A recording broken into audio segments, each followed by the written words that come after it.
Okay, hello, welcome to Freebooters. So full disclosure, we did about 30 seconds of stuff before I realizing that my microphone wasn't on. And do I say the exact same stuff and pretend it's a real conversation? It's always weird, right? And you were so much more enthusiastic the first time. Yeah.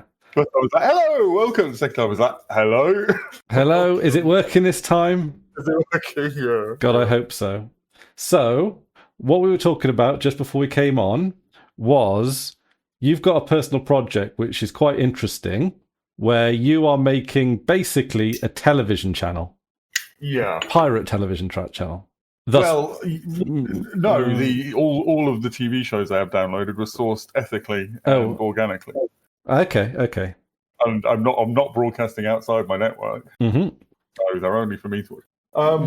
Yeah, so it's kind of inspired. Over the last year or so, I've watched a couple of YouTube videos where somebody set up, like, the first one I watched was they made a little Raspberry Pi enclosure that looked like an old TV, and then they had a local streaming thing that mimicked old-fashioned TV. But they're often, and then another one later where they did a similar thing, but he actually set up a local broadcast, an illegal broadcast, so he's broadcasting to his neighborhood. But they do all the, they try and make it look like 80s TV. They'll put like effects on to imitate like scan lines and do like the old style bumper videos and stuff like that, because they're trying to emulate like the feel. They have nostalgia for the feel, which, I mean, I do, because I lived through that period, but that's not what I'm interested in. I'm interested in, because I've got a bunch of TV shows down. I don't have a ton, but a bunch of TV shows downloaded. Everybody does probably. All of which I enjoy. They're all my comfort. They're not like the best TV shows I've made. They're my comfort TV shows. But I can never pick which one in particular to watch. And I miss the days of TV where you just stick something on. And if you like it, you watch it. If you don't, you switch it off. Maybe you look in the paper, oh, such and such is on at such and such a time. I'll remember to tune in for that. And sometimes you remember, sometimes you forget. Sometimes you come in halfway through something and you watch it anyway. And I miss that. I miss not having the choice. Because let's be honest, Deal or No Deal would never have taken off on a streaming platform. No. There's so much that wouldn't. Deal or No Deal, I think, was entertaining the first 3 or 4 times you watched it. Yeah. It was a fun idea, but then it just always played out exactly the same. There's a problem with that. So I've set up this streaming thing. I'm using a thing called so I tried to just use FFmpeg raw, and it's frustrating, actually. This seems like something. So I've got a bunch of video files, TV shows. Hang on, tractor's going to go past. So many tractors this time of year. It's tractor season, yeah. Yeah. I think they're migrating. God, getting stuck behind one on a bus is like it's like probably how it feels when a car is stuck behind a bus. Yeah. That's a bit the old woman who ate the spider. Bunch of TV shows downloaded, all in different formats, different codecs, different resolutions, and FFmpeg really doesn't like that. If you want to do this with FFmpeg, you really need to put everything in this same codec, same resolution. Otherwise, something will break with FFmpeg. I almost had it working, and then HEVC videos broke it. So I ended up finding a thing called Liquid Soap. Now you've mentioned this, yeah. Pro-grade software for running like radio type streams, and it just sort of additionally does video. But you can do like TV things, like you can have a playlist, you can insert videos, you can do bumpers, you can do overlays. I don't know how to do any of that yet. It's essentially it's a language. It's an executable and a scripting language that allows you to script a stream, and you can pull in all kinds of. You can do crazy stuff that I don't understand yet. I've just cobbled together from copying and pasting examples a working config. I'm yet to sort of explore the capabilities of Liquid Soap, but I do have a little bumper video that plays between any, one show ends and then the bumper video plays, and it's got a little like upcoming next and tells you what's going to play next. But only the one. Cool. Only, what do you mean only the one? Have you made several bumper videos, or are you just... No, just one bumper. Yeah, because again, I'm not really trying to emulate the form, just the practical. Yeah. I mean, you can go that way and do all the other stuff. So and it's one of the bits that I found tricky for a while, because I wanted a playlist. So these are all just same as anybody who's got TV shows on a hard drive. They're just in folders named whatever the source was on I don't make them regularly named or anything. Mm-hmm. So it's, we're using Find. It was easy enough to find the video files.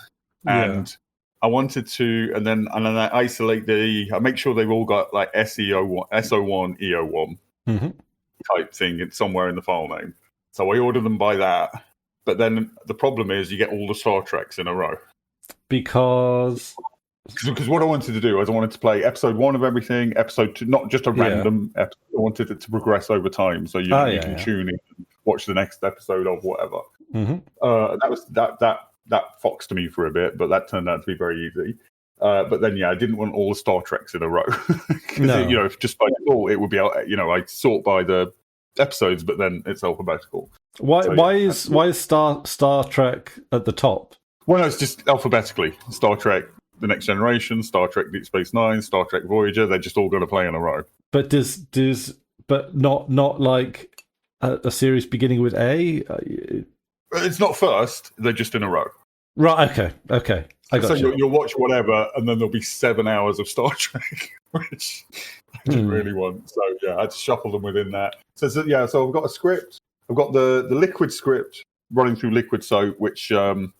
well, first of all, I've got a bash script which generates the playlist, and that's just a list of all the file names. And you use that with Find? Script, Find said the usual, Yeah. Then the Liquid Soap script loads in that playlist, adds the bumper video between every videos, and sorts out all the resolution stuff and that. That streams to something called Media MTX, which is the thing that broadcasts it out over our RTMP. And then I've got a script for doing the schedule. So I've got a schedule that shows what's playing now and the next 20 items and what time they'll start. Yeah. Which was a little bit fiddly. I'm using FF Probe to just pull the lengths of all the... I could probably do this in Liquid Soap, but I'm using FF Probe to pull all the lengths of all the shows and then just adding it on. Did you know the date command can just add time on? You can do date-d, put in a date, and then go plus this many seconds or plus this many days, and it will give you... Oh, yeah, that doesn't surprise me. That's the kind of thing that Date can do. Yeah, Date's great. There's a lot to it.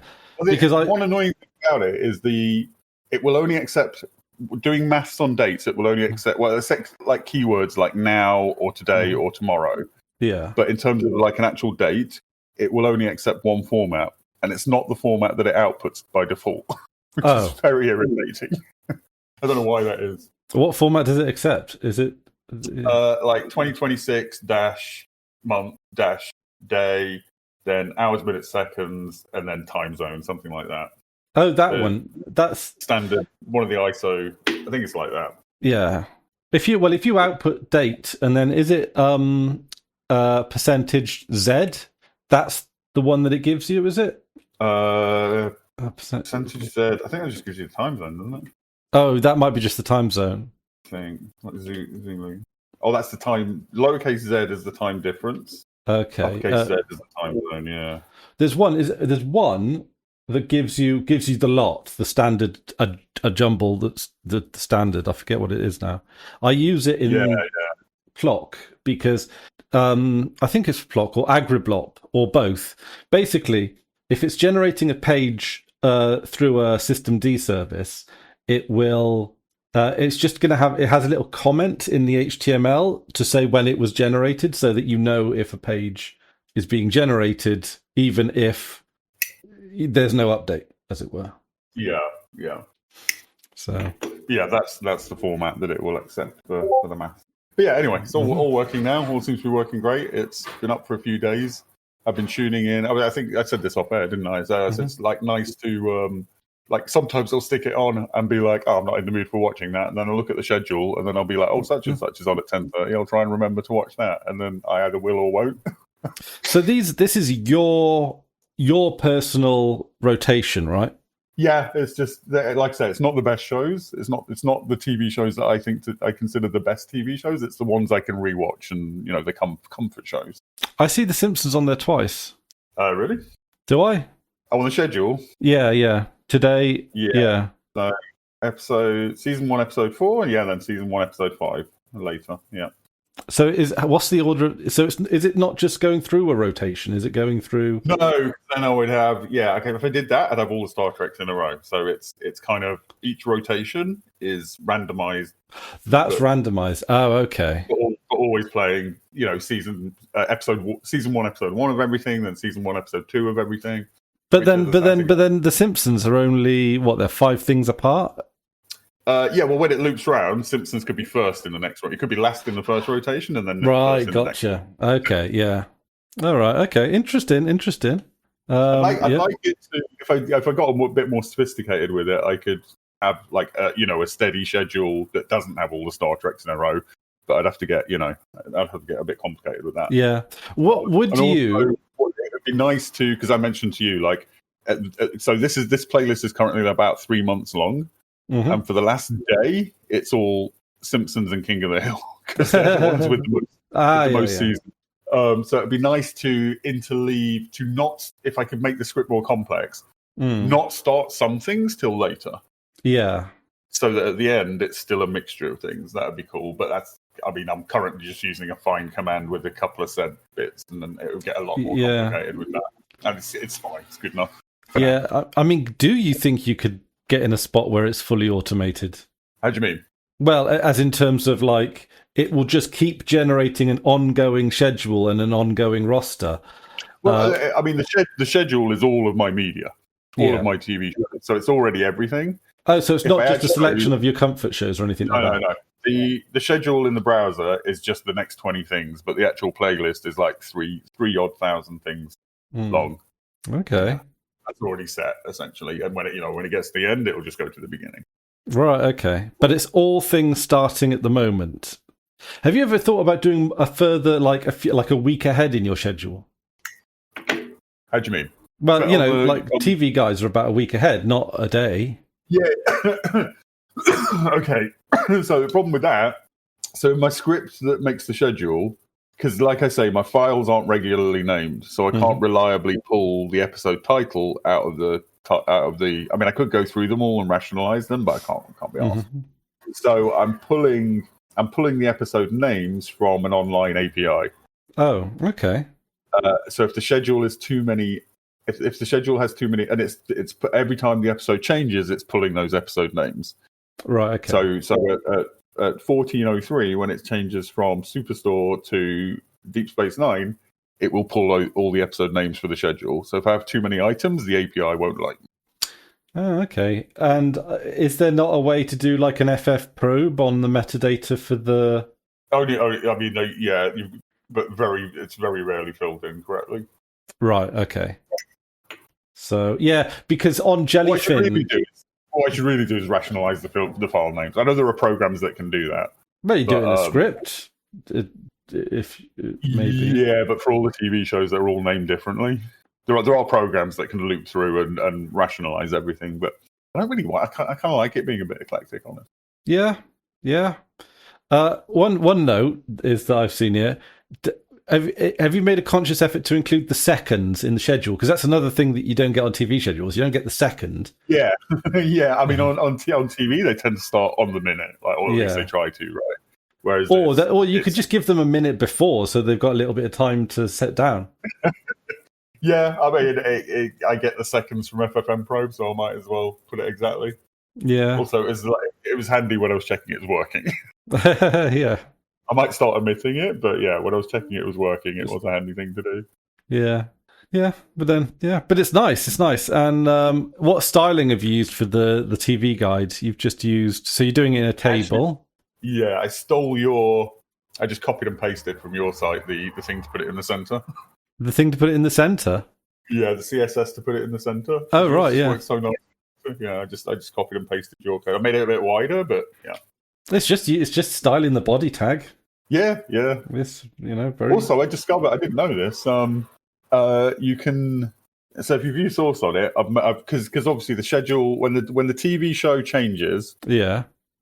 As in when the playlist goes to the next item, that triggers the regeneration of the schedule, but obviously that's not going to make it reload in a browser.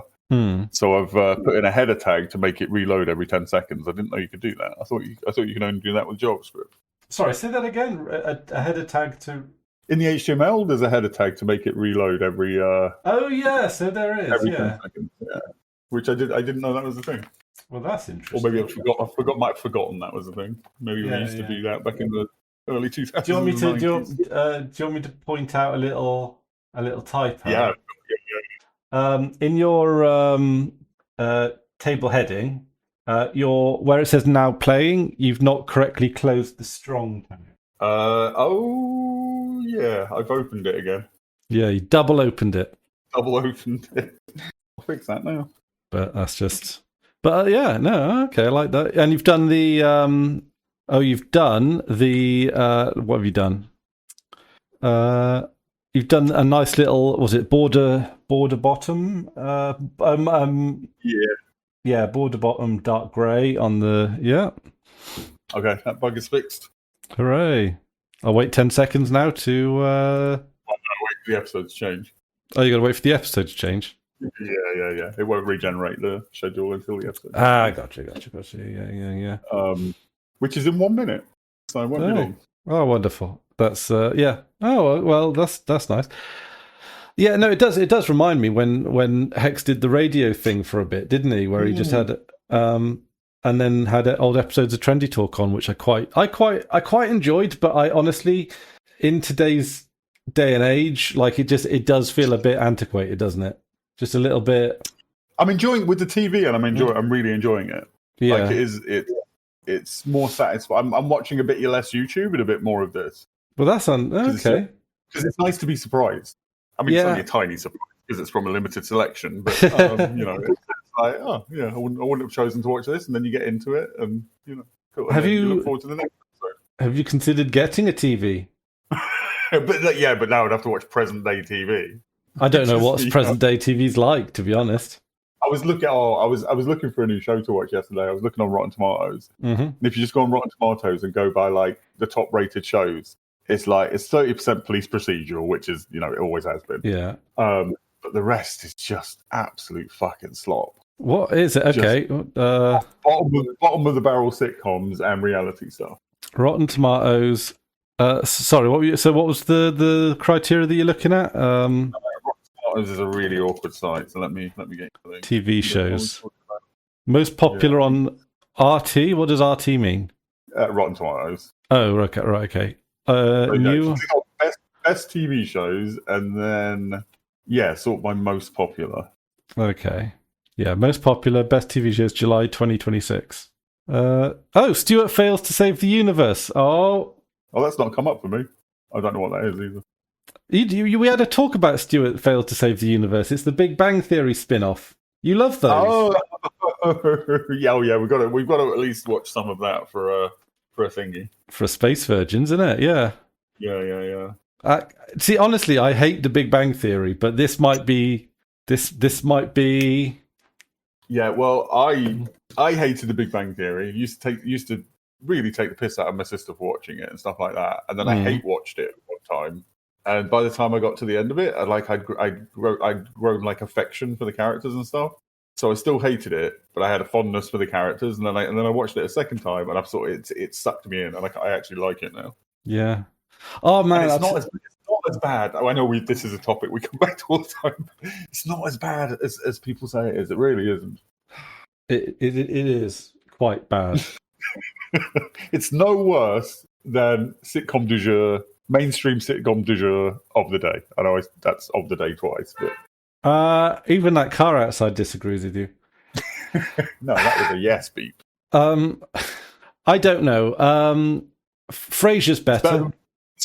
I rewatched. Temma was mentioning Frasier the other day, and I was like, I never really talked to Frasier back in the day. I'm going to give it a watch, and it's not very good. It's good. It's not very good. It's irritating because every episode is Frasier learning the lesson that he shouldn't be snobbish.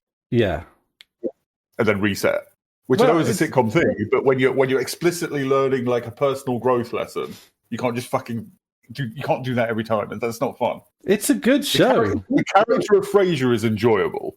Yeah. And it's fairly smartly written for a sitcom. It's trying to present itself as more smartly written than it actually is. Mid-brow, yes. But it is quite smartly written. But a lot of the jokes are bad. and then it is the same. The foundation that the foundation that the humor relies on is him going through that journey every episode, virtually, of being snobby, realizing you shouldn't be, learning a lesson. And you can't keep fucking doing that for however many seasons it went on for. I got about 5 episodes deep, and I was like, this is just the same fucking jokes every episode. I mean, you also got to bear in mind, first of all, that's also the case for Big Bang Theory, but also yes.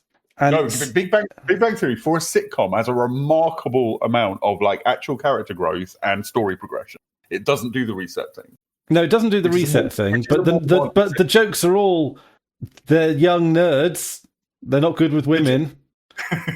Well, no, because they all get girlfriends. They all end up in successful. Yeah, I know. The whole show underwrites its own premise. It's crazy.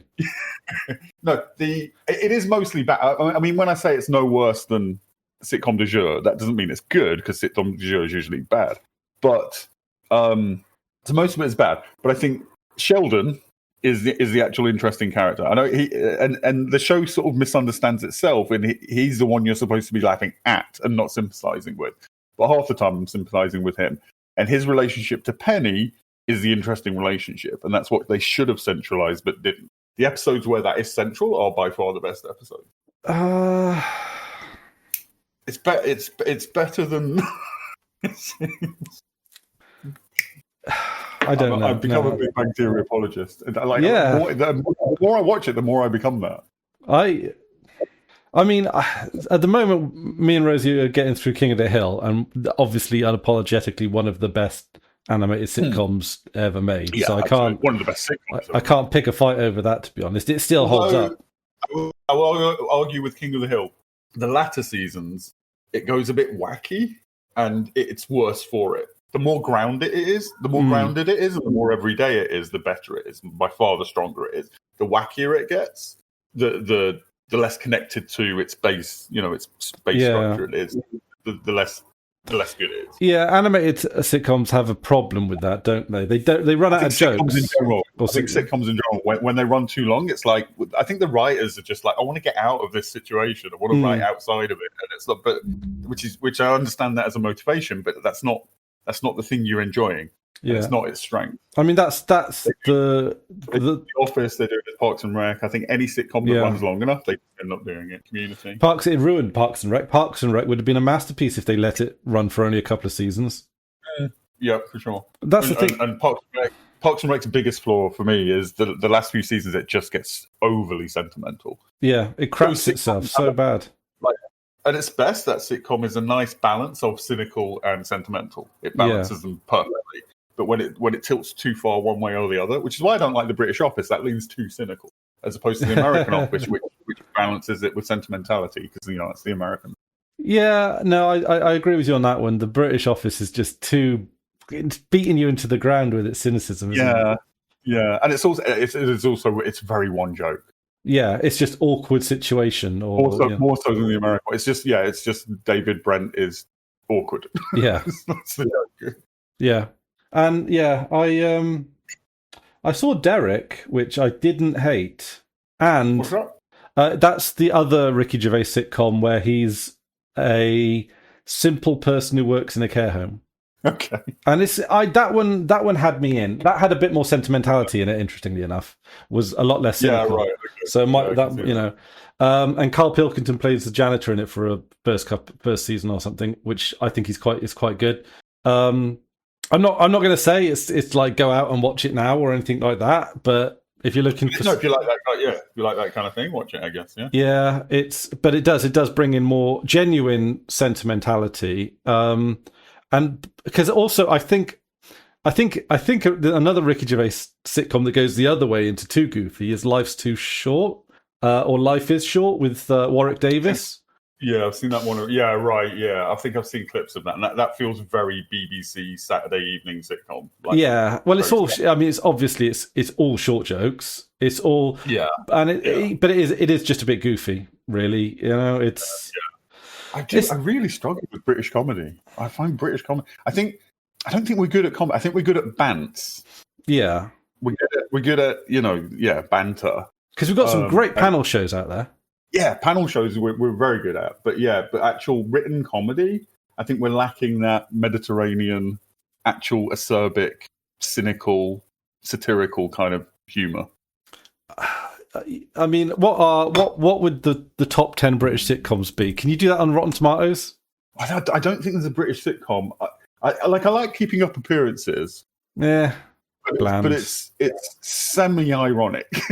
It's not entirely ironic, but and I don't think there's really. The one about the working class people in the 90s, I think. Only Fools and Horses. No. Good. The Royal Family. I enjoyed that at the time. I found it too derivative, and like based on so much other stuff on TV, and so much like it was a lot of the jokes, good ones as they were all hooked into the time. It's all referential humor. That's what I'm trying to get at. Yeah, I think it was because it was a sitcom that wasn't. The dialogue was very naturalistic. It wasn't set up joke for the audience. Mm. It was things that people could plausibly say to each other in a conversation, and it was a genuine sitcom. The humor came from their situation more than set up punchline. Yeah. Okay. I think you're right. Because I'm scanning through these sitcoms, top 50 British sitcoms, and there's some good ones in there. But like, I don't think. Oh, the good ones. I mean, I think I'm particularly hostile to British sitcoms. Like, I really don't like them. Okay, well, I'll tell you what. Number one's going to be 40 Towers, right? Which no, it's Only Fools and Horses. I'm sorry to say. Oh, fuck me, it's even more. But 40 Towers is bleakly on fire. 40 Towers is episode 5. I liked it when it was on. I haven't rewatched it in a while. When I say when it was on, I don't think I was around. But I did enjoy it. But I do wonder how much it's going to hold up nowadays, because it's all physical comedy or silly comedy or just it's very silly. I didn't even, because my dad loved it. And Dad's Army, and all. I like Dad's Army. No, but that's all character pieces, like, and there's a lot of sentimentality in that. It's all very. That's one of the things about British comedy as well. The Royal Family, I think, stands out. Is British comedy is just very broad.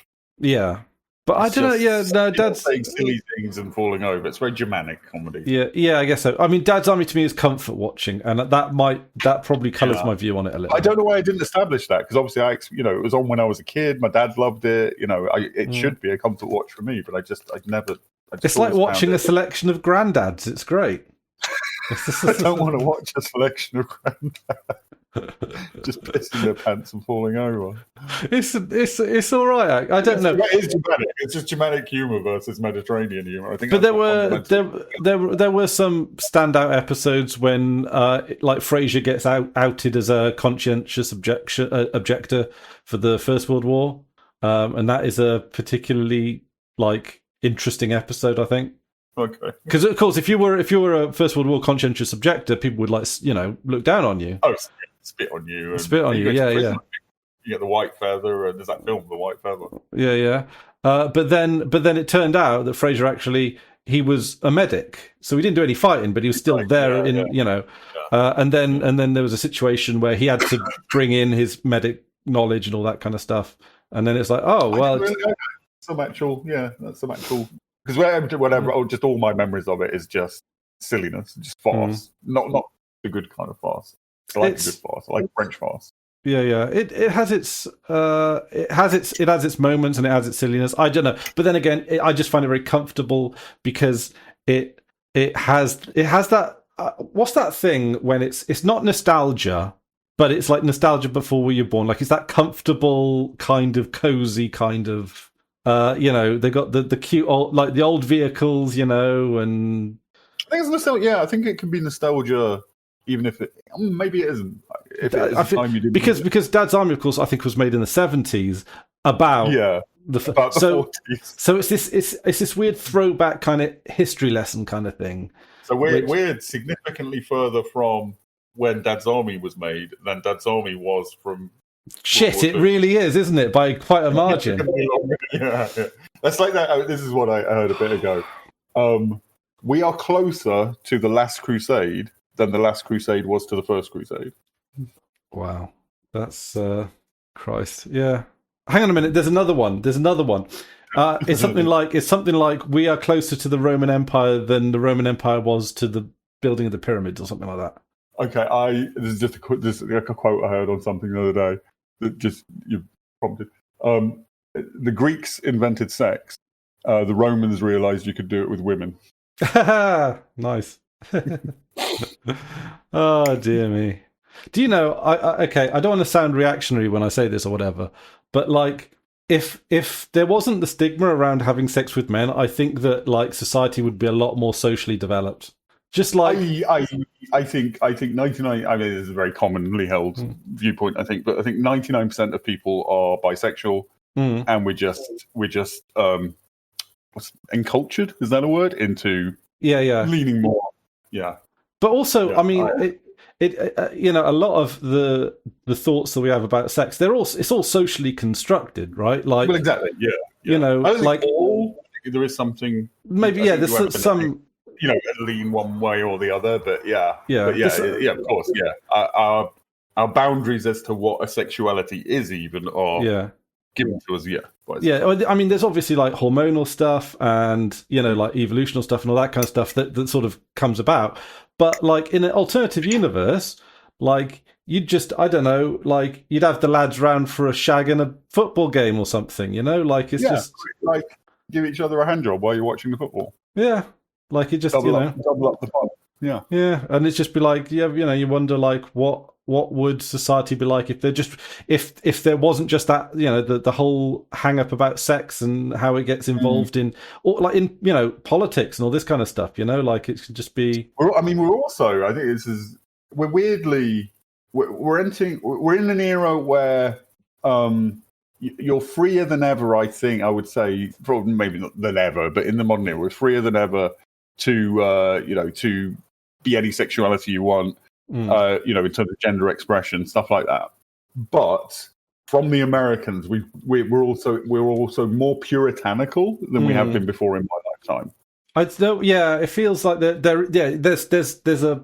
Shaw put it well, actually. Shaw put, because Red Letter Media have been making a point of this, that like to Gen Z, it's like sex is cringe. It's like sex, ooh. And I see that reaction a lot, particularly in American things. And Shaw said, we'll defend anybody's right to fuck whoever they want, but none of us actually want to. Which is, I think, like Gen X, I think, was a particularly horny generation. So it's very weird. Like the kids, they're not horny. It's weird. Don't clip that. When I say my kids, I mean to 20 plus. Yeah. Young people. Well, I mean, I mean, I remember when I was like going to like university, for example. I don't know. It didn't it didn't feel like a prudish place or time then. No, the 90s, I think, was kind of like very. I mean, again, this is not a novel thought, but like it was like the second 60s. Yeah. In terms of everything feeling free and open and that kind of thing. I mean, I know that had very specific constraints, but especially if you're in relatively privileged person, that's how it felt.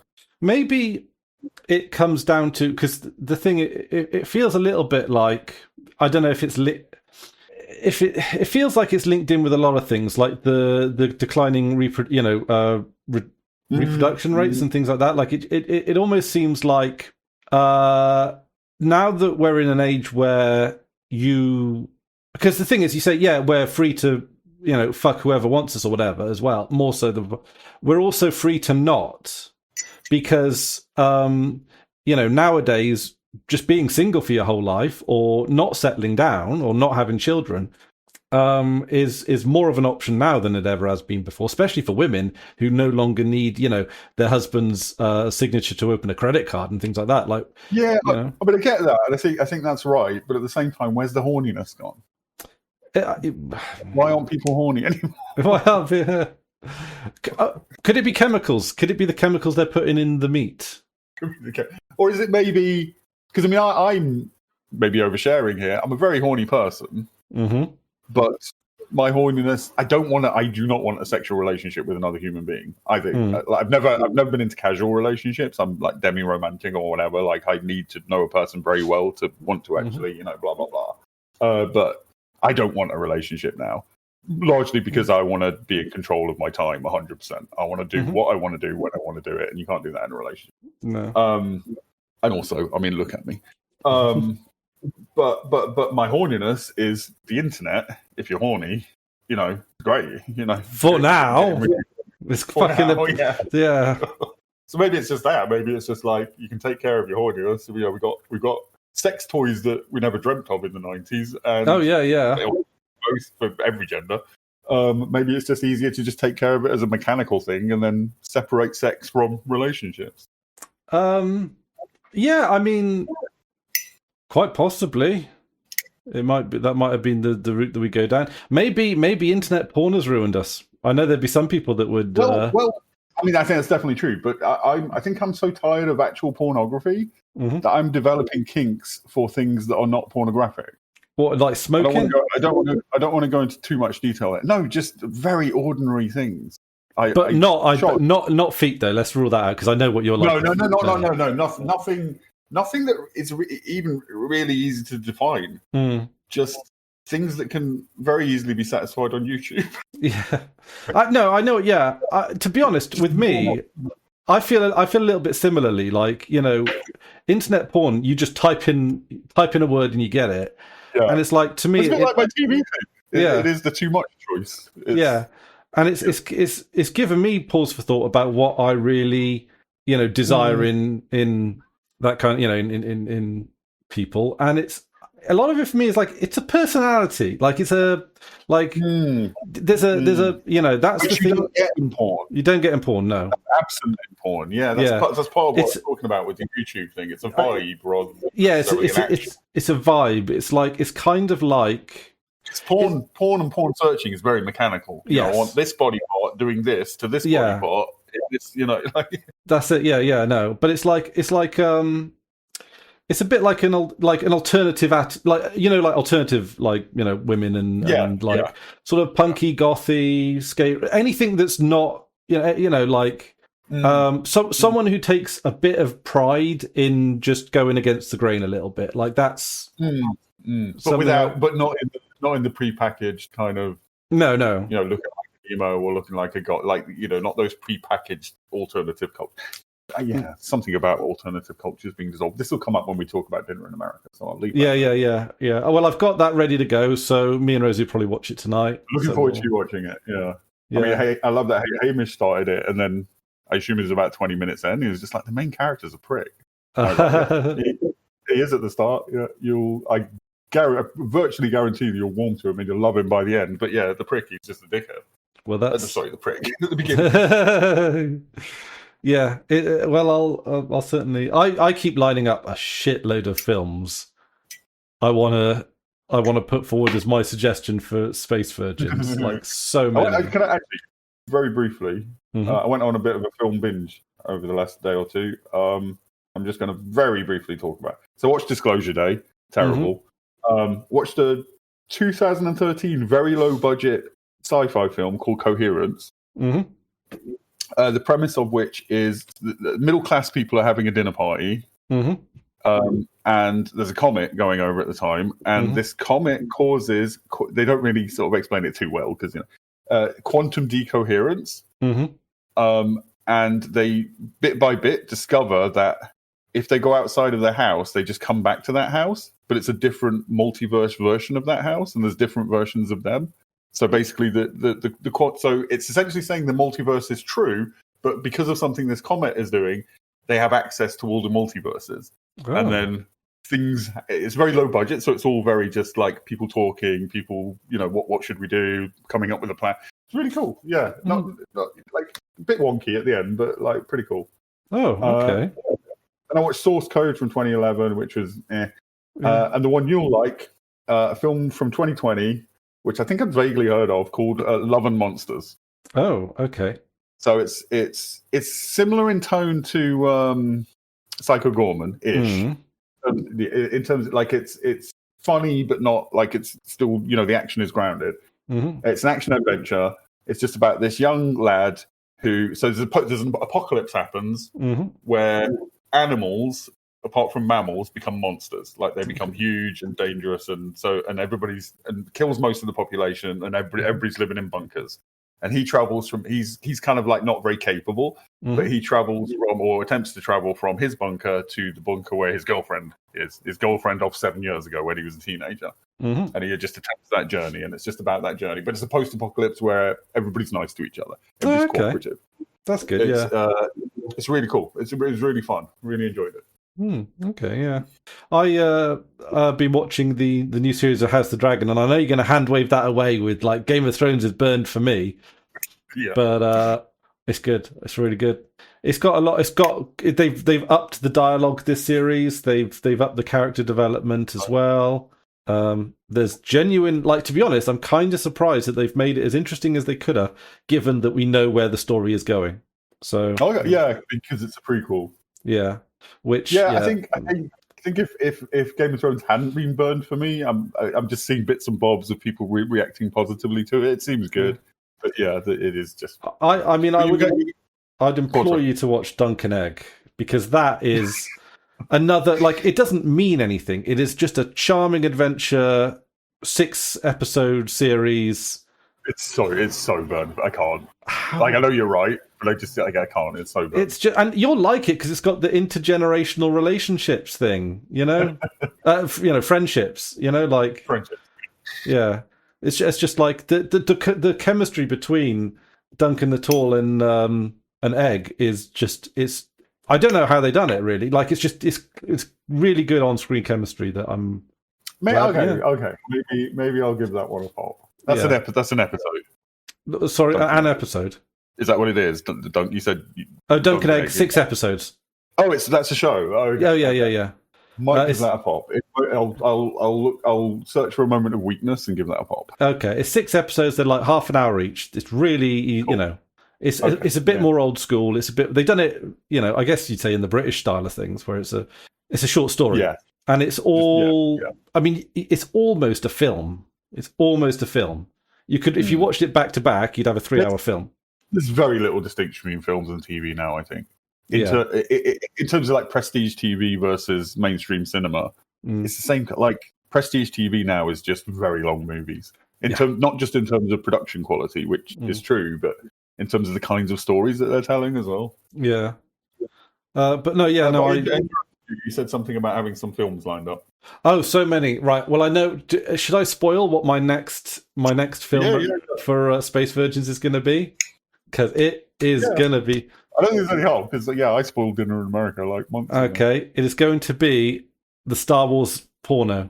No, I'm up for that. Yeah. All right, we'll make sure it's the same version, because there's probably quite a few. There's one that's very specific, because basically they do a beat for beat version of A New Hope, but with sex and porn and stuff. I'm looking forward to that. Yeah. I've been to watch that since you mentioned it, but. Now I'm drawing a blank, but when I'm just driving the bus, there'll be something that comes to me and go, damn. I know. I keep thinking, because I don't want, okay. So podcasts where they talk about films in a very film buffy way are 10 a penny. Yes. And podcasts where they talk about bad films are 10 a penny. Yeah. And I don't want to really do either of those things. I just want it to be genuinely just films we find interesting, whether they're good or bad or whatever. Just films we find genuinely interesting, but talking about them in a time. Oh yeah, no, this like we don't read Empire magazine. We're not conditioned to like what we're supposed to like. It's things that we genuinely have some. I will see. I genuinely enjoy watching the like. To be honest, the porn ruins the Star Wars porno for me. It takes you out of the film, right?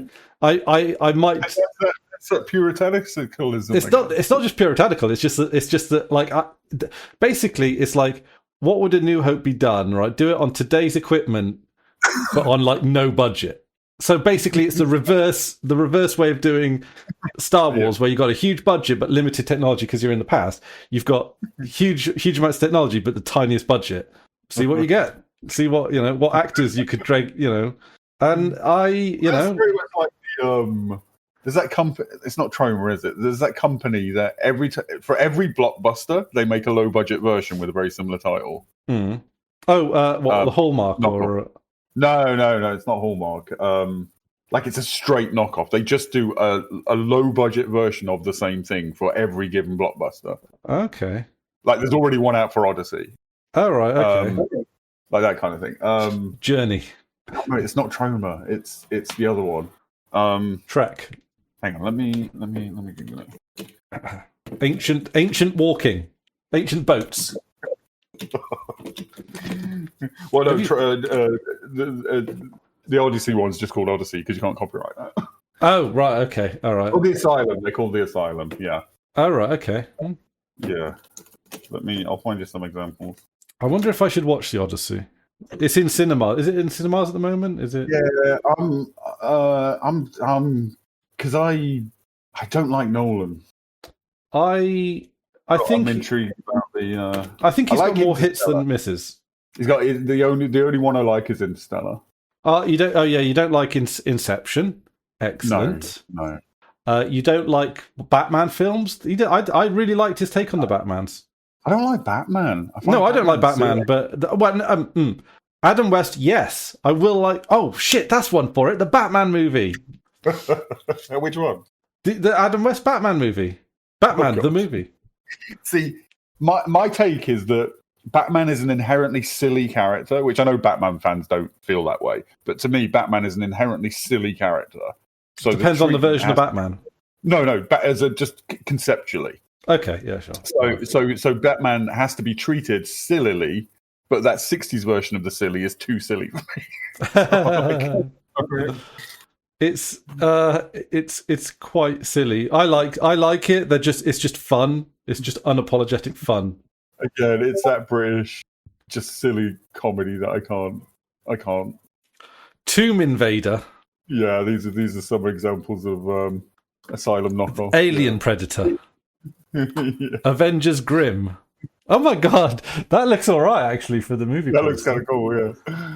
Who's the lady with the bow and arrow? No idea. So, okay, probably, a battle of legendary proportions. I bet she's little Red Riding Hood. If it's Avengers Grimm and she's wearing a red hood. Oh, of course. Yeah. So who are the others then? Not a clue. The two dudes on the right just looks like the same person twice. That's because they got the exact same facial expression of the movie poster tough guy expression. Oh, this one's genius. You're going to enjoy this one. Oh my god. The Terminators. No. Titanic 2. So they're clearly like they're audacious. They're tongue in cheek, but they're just fun. I think it's half to like trick dads in the DVD rental store if those still existed, and it's half just like tongue-in-cheek fun. Let's do a low-budget rip-off of every fucking blockbuster. But how can they afford to do so many of these films? People like enjoy them. I think they're like a cult thing. People will when a blockbuster comes out, they'll go, "Oh, we go watch the Asylum one." Like they're excited for the Asylum version. Who are these people? I mean, I can see it. I can see it, but I'm kind of our rejection of trying to mainstream bourgeois blah blah blah. It's like no, I'll watch the punk reaction to it. Yeah. I mean, there's so many that we could do that we should get around to, like the Cube. That would be a good one for one day. Cube. So my ex-girlfriend Katya, whom I was with, she loves the Cube, doesn't she? 20 years ago, 15 years. You what? Sorry. She loves the Cube, doesn't she? She was trying to get me to watch the Cube for however long we've known each other, which is probably like 15 plus years at this point, and I only watched it the other month with her. And it was fun. Yeah, it's perfect. Yeah, I didn't love it, but enjoyed it. No, it's not. It's not like a classic, but she adores it. Oh damn! What else was? Yeah, it's I need to write these down. Really, you do. Yeah. You need an actual. Do you not have like a little notebook? Because I think that would suit you. I think you'd enjoy that. Little notebook. Not like really. A physical, like. No, I just send a WhatsApp message to myself. But you like your fountain pen, and like you can't carry a fountain pen around, not as a bus driver. Oh, you absolutely can. You just keep it upright. We have uniforms, like we can't just. Do you not have a pocket here? Yes, that's the worst place to store a fountain pen. If it leaks, you're fucked. No, you just clip it on because they've got a really strong clip. The Safaris, like that will clip on your shirt pocket. As long as it's that way up, it's like if it goes that way up, you're fucked. But that way up, they're fine. You've got the same colour Safari as me, haven't you? Yeah. Where did I put it? It's not. Is it? Oh, there it is. Yeah. There we go. Yeah, I've got the same colour. Yep. Oh, I haven't written this for a while. Did I? Yeah, it's dried. It's dry. Has it dried up? I mean, you could just get a notepad and a ballpoint. Well, we have to carry a pen for all kinds of reasons. Oh, you do carry a pen? Yeah. Well, it's like it's basically the rules. Note down your notes. I'm looking at them. I'm weirded out. That's not a thing you already do because that would be so you. I've already got ink on my finger. I've got I think we've both got the refillable ones, right? Where you do this to refill it. Oh no! I get the cartridges. Oh, you got the cartridge. Okay, so I've got the ink bottle. Yeah, but the ink's down to about here now. Mm-hmm. So I have to put like my entire fingers inside this thing to turn the thing. So yeah, every time I refill it, my fingers are just black. How much writing do you do? I make notes quite frequently. It's more.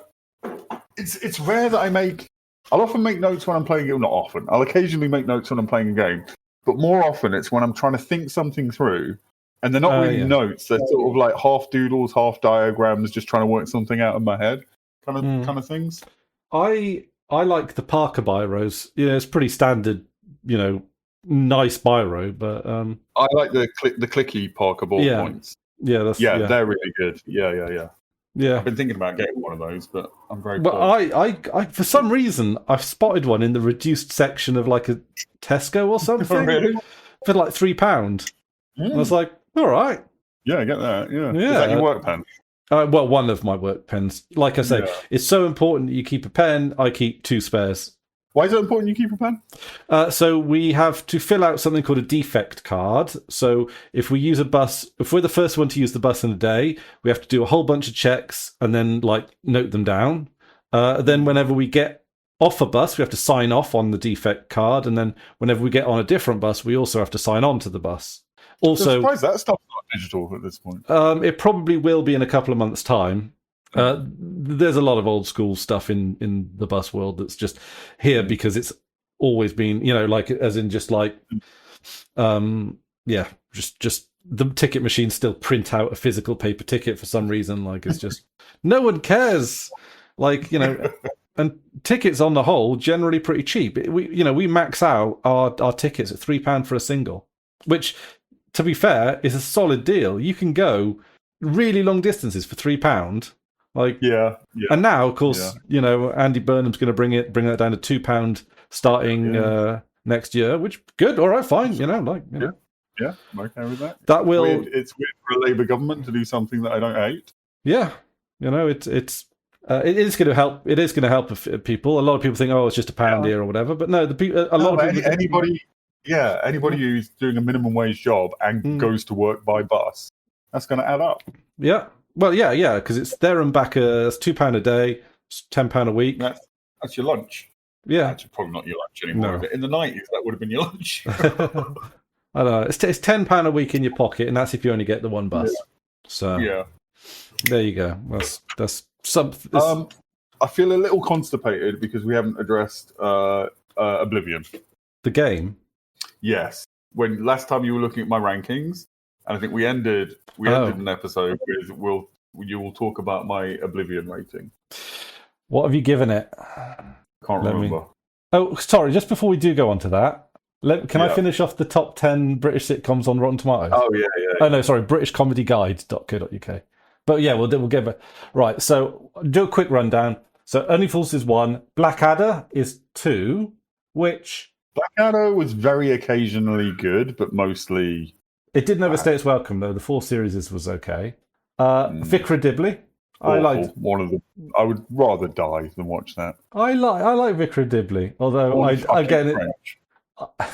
okay. Number 4 is Dad's Army. Number 5 is Fawlty Towers. Number 6. What about Yes Minister?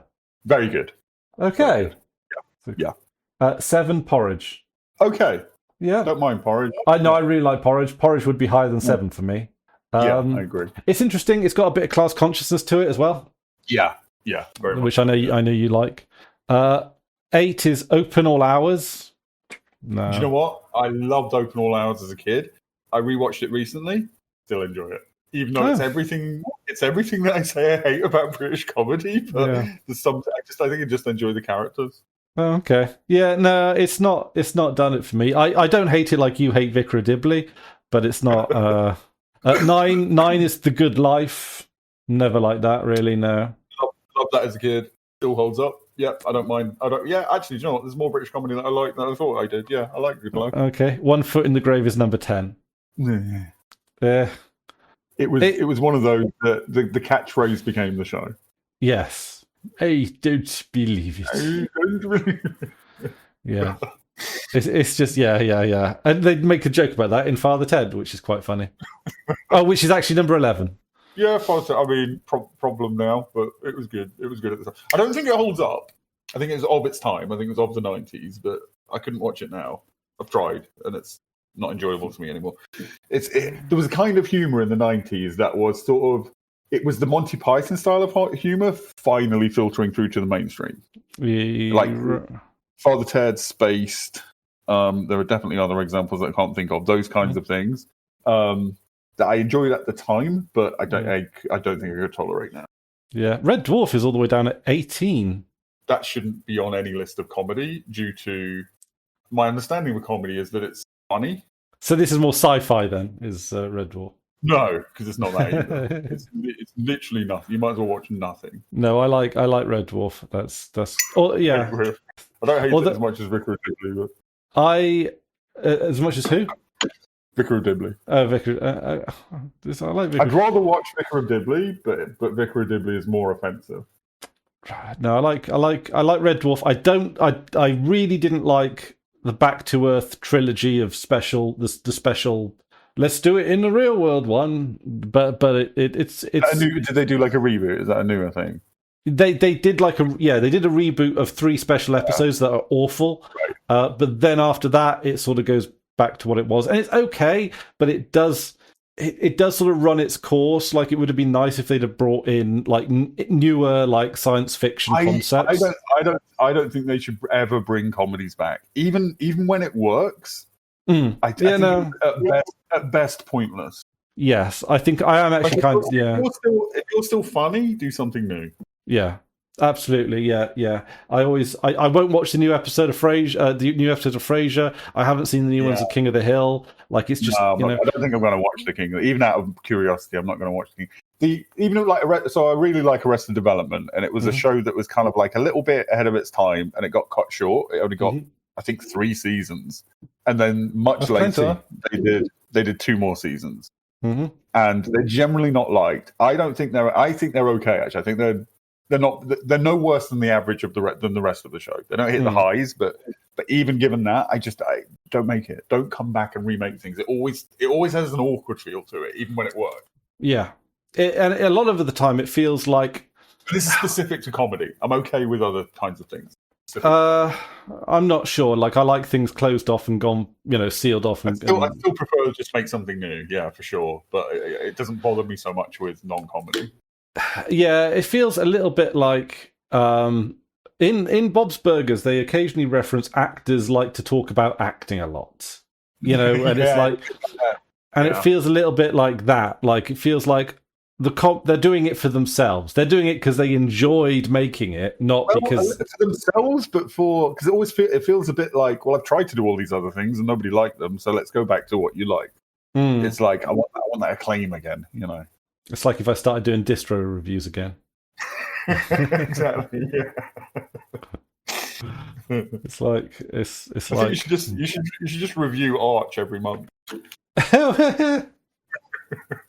It is still enjoying Arch, no problems. Rosie's on Arch, no problems. That's cool. It is. It's not beyond the realms of possibility that I could get her onto Vim. Yeah. No, I can see that. I'll give it time. Because she's tech nerdy anyway, right? She works in data statistics. Is it she does data? Yeah. Data analysis stuff. Yeah. So yeah, I mean, yeah, she's leaning that way anyway. I think she's going to appreciate what Vim does. Somebody with that mindset. Yeah. Well, I think she's told me outright that she'd be interested in giving it a go, even though she'd be going in quite blind. If she does stats and stuff, does she use R, or is it all R? Is she not that low level? Yeah, R's the statistical maths language, isn't it? I don't think she's at that level, that low Not level. that No. level. It's mostly statistical computing and graphics, apparently. Oh, okay. It's mostly like the spreadsheet level. Yeah, right. Yeah. So whatever. Yeah. Oh, what? Okay, you're gonna hate this one. Some mothers do have them at 22. I can tolerate some mothers do have them because it's so. It is the stuff I hate, but it knows it's that, and it's so that. What? And also, it was very weirdly for its time, like a main character that reads very gay as like the main character, and that's interesting in itself. What is As Time Goes By? I vaguely remember that. Oh, yeah. That sounds awful. Like, I think that's one of those Sunday afternoon ones, isn't it? Yeah. That just Yeah, it was. Judi Dench, very sedate, old people kind of sitcom. It wasn't awful. The Young Ones. Good in its time. I don't know. Thin Blue Line. We rewatched Thin Blue Line lately. No, nothing with what's his name? Rowan Atkinson. Yeah, he's. You know those people who are just, even if you give them funny writing, they make it not funny through their presentation. For me, he's that. He's like an Andor funny filter. He's why I don't like Blackadder. Well, him and the dude who plays Baldrick. Like everybody else in Blackadder is really funny. Anytime the two main characters are on screen, I'm like you're making it unfunny. Because they do play it too broad, it's too overdone.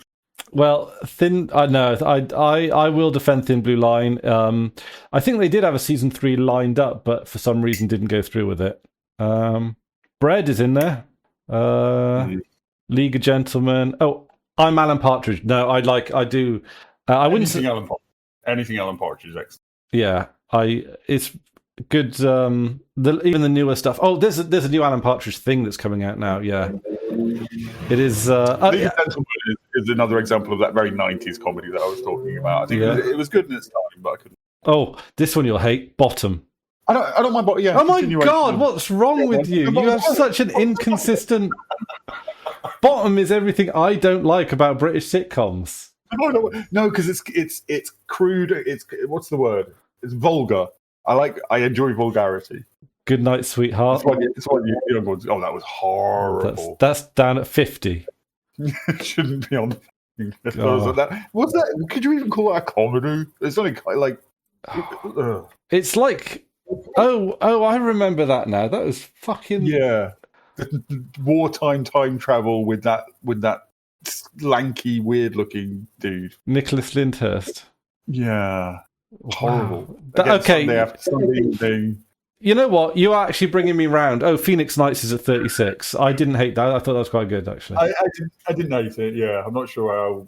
I didn't love it. I didn't hate it. I thought it had some funny ideas. Yeah. Like it's a good. It's quite crass, which I like. If you're gonna go, that's my problem with Only Fools and Horses. If you're gonna go working class and grimy and blah blah, because Only Fools and Horses feels patronising towards the working class, whereas like Royal Family, Bottom, that is sympathetic to the working class and embraces the crassness and the grime. I think with Only Fools and Horses, it depends on it has good episodes and it has awful episodes. Like it spans too much a range to. I don't like things about London as well. Although the exception, is Steptoe and Son on the list. Yes, it is. I mean, that was good for its time. I don't know about that. That was fucking depressing. That's one of those comedies where you just come away depressed. Yeah. Which is again a very British comedy thing. What about Absolutely Fabulous? Men Behaving Badly?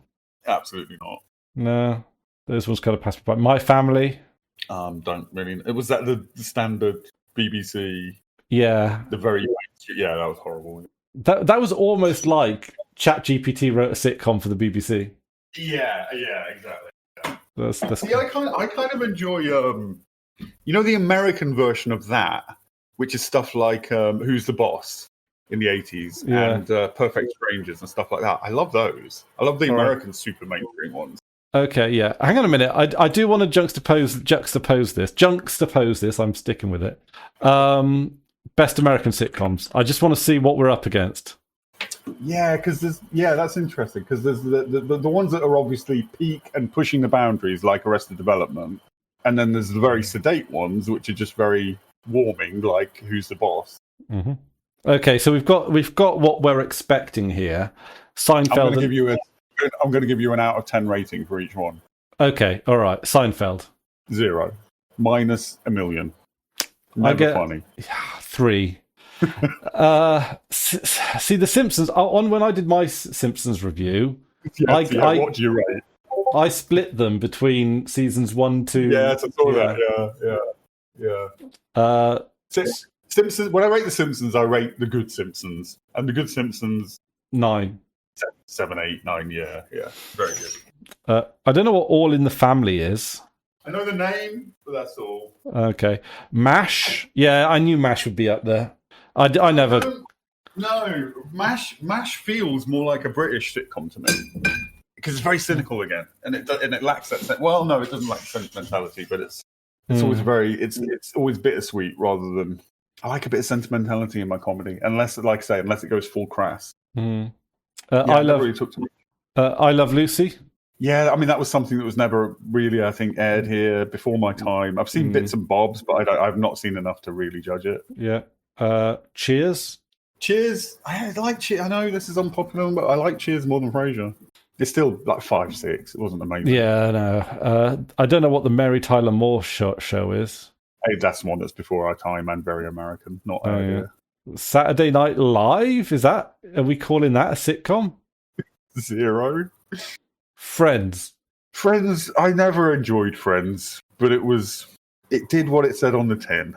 It was a functionally complete sitcom for the audience it was aimed at, which was all of my girlfriends at the time who would watch it fucking endlessly.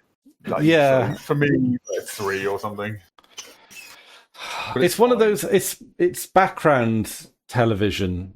Yeah. I don't think I'd ever choose to watch it. I haven't choose to watch it. I don't know. This one I like, Taxi. I like Taxi. Taxi, very good. Yeah, Taxi was an outstanding sitcom. Yeah, that's a 10. I like Danny DeVito in it. I like the one where Christopher Lloyd plays a crackhead in it. You know, like he. Yes. I found that amazing. You know, just like. Yeah. Arrested Development. Oh, hang on a minute. Do you want to give a point score out of 10 for Taxi? I gave it a 10. I said 10. Yeah. 10. Oh, that's a bit higher. Arrested Development is 10. Just it pushed boundaries as to what a sitcom could be. It really pushed the mockumentary thing. Mm-hmm. Wasn't the first, but it did it very early. And it's just so cleverly written and so intricately interlaced. All the jokes, the way they recur and the way they relate to each other, it's excellent, like top tier comedy. Sex in the City. Sex and the City. Yeah, that's not a sitcom. That's a light drama. 30 Rock. I never enjoyed that. That's 1. Don't know if I've ever seen it. Curb Your Enthusiasm. Larry David. Very good. I'm a big fan of the theme tune. Again, that's very cynical. That's like top tier, like Mediterranean, like completely cynical comedy. So yeah. I like a bit more sentimentality in my comedy personally, but it's very, very good. Frasier is number 15. I find Frasier hard to rate because when I watch it, there's bits that I really enjoy, but then overall, I think it's sort of tricking you. It is tricking you. Well, Honeymooners. I don't know that one. Okay, there's a lot. What about the Dick Van Dyke Show? That was before our time. Yeah, that's Freaks and Geeks. I've never seen an episode of that. Seen Freaks and Geeks. It's all right. It's very of its time again. Very 90s. I'm surprised the Cosby Show is held up at number 21. Cosby Show was like the epitome of like sentimental, warming, comforting, unchallenging comedy, like sitcom. Mm-hmm. Their version of The Office is 20 at 20. That should be much higher. Yeah, no,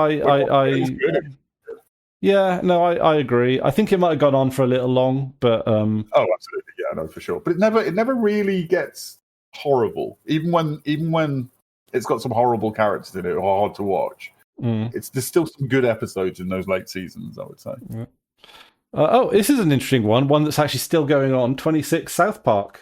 Yeah, I've never really been a South Park person. I've always had friends who are really into it, and I can watch an episode and enjoy it, but it's a bit too like very easy cynicism, like ripping things apart that are very easy to rip apart and very obvious. I feel it's a bit strange. It feels like Family Guy, but a bit cleverer, but not as much cleverer than I think. Maybe I like that it goes through phases. Like like you can almost see the journey of the creators, the political journey of the creators going on through the episodes. Yeah. So it's quite. I like it, but I never think to seek it out. It never. Yeah. No, and actually, if it was on, I'd watch it, but I wouldn't watch 2 in a row. And one of the things I remember, they were doing a Donald Trump episode, and everyone was saying how it pushes the envelope. Oh, how audacious is it? And then I watched it, and I was like, no, this is one of the much weaker episodes. He's just having sex with the devil, like it's or sad, like whatever they decide to get. Like, oh, he's got a tiny dick. Like, come on, like, yeah, you've just gone. Like, you could have said something. You know, it feels very like frat boy type humor. Yeah, not a little bit cleverer than that, I guess, but fundamentally that. Yeah. So Big Bang Theory comes in at 34. I will defend Big Bang Theory. It's the most mid thing that's ever been. Will and Grace 38. I never enjoyed Will and Grace at all. Family Guy 42. No, it's a bit, yeah, so yeah, Family Guy. I'll watch it if it's on, but I would change channel, turn it off. Can't stand it. Okay, interesting one here. Happy Days. Happy Days was on a lot during my childhood, and it was always one of those shows that came on. I was like, oh, but then half the time I would kind of get into the episode, and I really like Henry Winkler as a person. He seems like he's lovely. Yeah, one of the nicest people. I'm tempted to go back and watch Happy Days. That would be an interesting thing to do, yeah. Because when I look, it's literally the show where the phrase "jump the shark" comes from. Yeah. Oh my god, yeah! Like the later series is really shit the bed, don't they? Go off the rails, yeah. Oh my god, yeah. That's exactly what we're talking about when they go outside of what their actual premise is and they try and broaden. Oh, but there was a lot of politics around Happy Days, because Happy Days was, of course, very big at the time, and the Fonz started out as a bit more as a bit of a bad boy biker character. Yeah. And then as the seasons went on, TV standards started putting pressure on Happy Days to be a bit more like, got to set a better example for the children.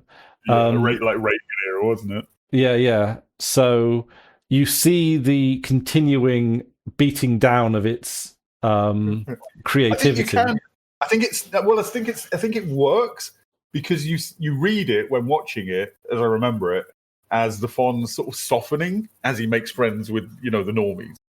Yeah, but then the Fonz then starts going a bit like, it's cool to stay in school. Oh yeah, no, it goes too far. Yeah, like it's. I don't know. I'd like to revisit it, but I doing so under the lens of the political. That's why I like the Adam West Batman, because you look at it through the sort of the lens of Cold War propaganda that it was intertwined with, and it becomes very interesting. No, that's fair. Like that Adam West Batman is the story of the sort of the liberal American exceptionalism, the millionaire that is, I mean, it's still that, but in a very cold. Oh well, no, I'd say like the Christopher Nolan Batman is a fascist. Like, I think he completely. What's the same? It's the same thing. The wrapping is different. If you went to what's Batman's alter ego? Bruce Wayne. Bruce Wayne. If you went to Bruce Wayne in the Nolan version of Bruce Wayne and said, "Oh, you a fascist," people are like, "No, I'm a liberal." Yes, right? Like he is a fascist, but his self-image would be of a progressive, philanthropic liberal. Yeah, I guess so. But I think that the Adam West Batman has a lot more adoration for the American ideals, like personal liberty and freedom and stuff like that. Definitely, yeah. But only because of that dichotomy of freedom versus They're similar things because they are the same character with different presentation, but the presentation's important. Maybe we should do a space versions where we watch. Is there a film version of the 60s? Yes, that's the. So we watch that, and we watch one of whichever of the Nolan Batmans you would prefer. We literally watch those back to back and then talk about it. I think that would be interesting. Yeah, that would be interesting. It would either be Batman, either be the one with the Joker with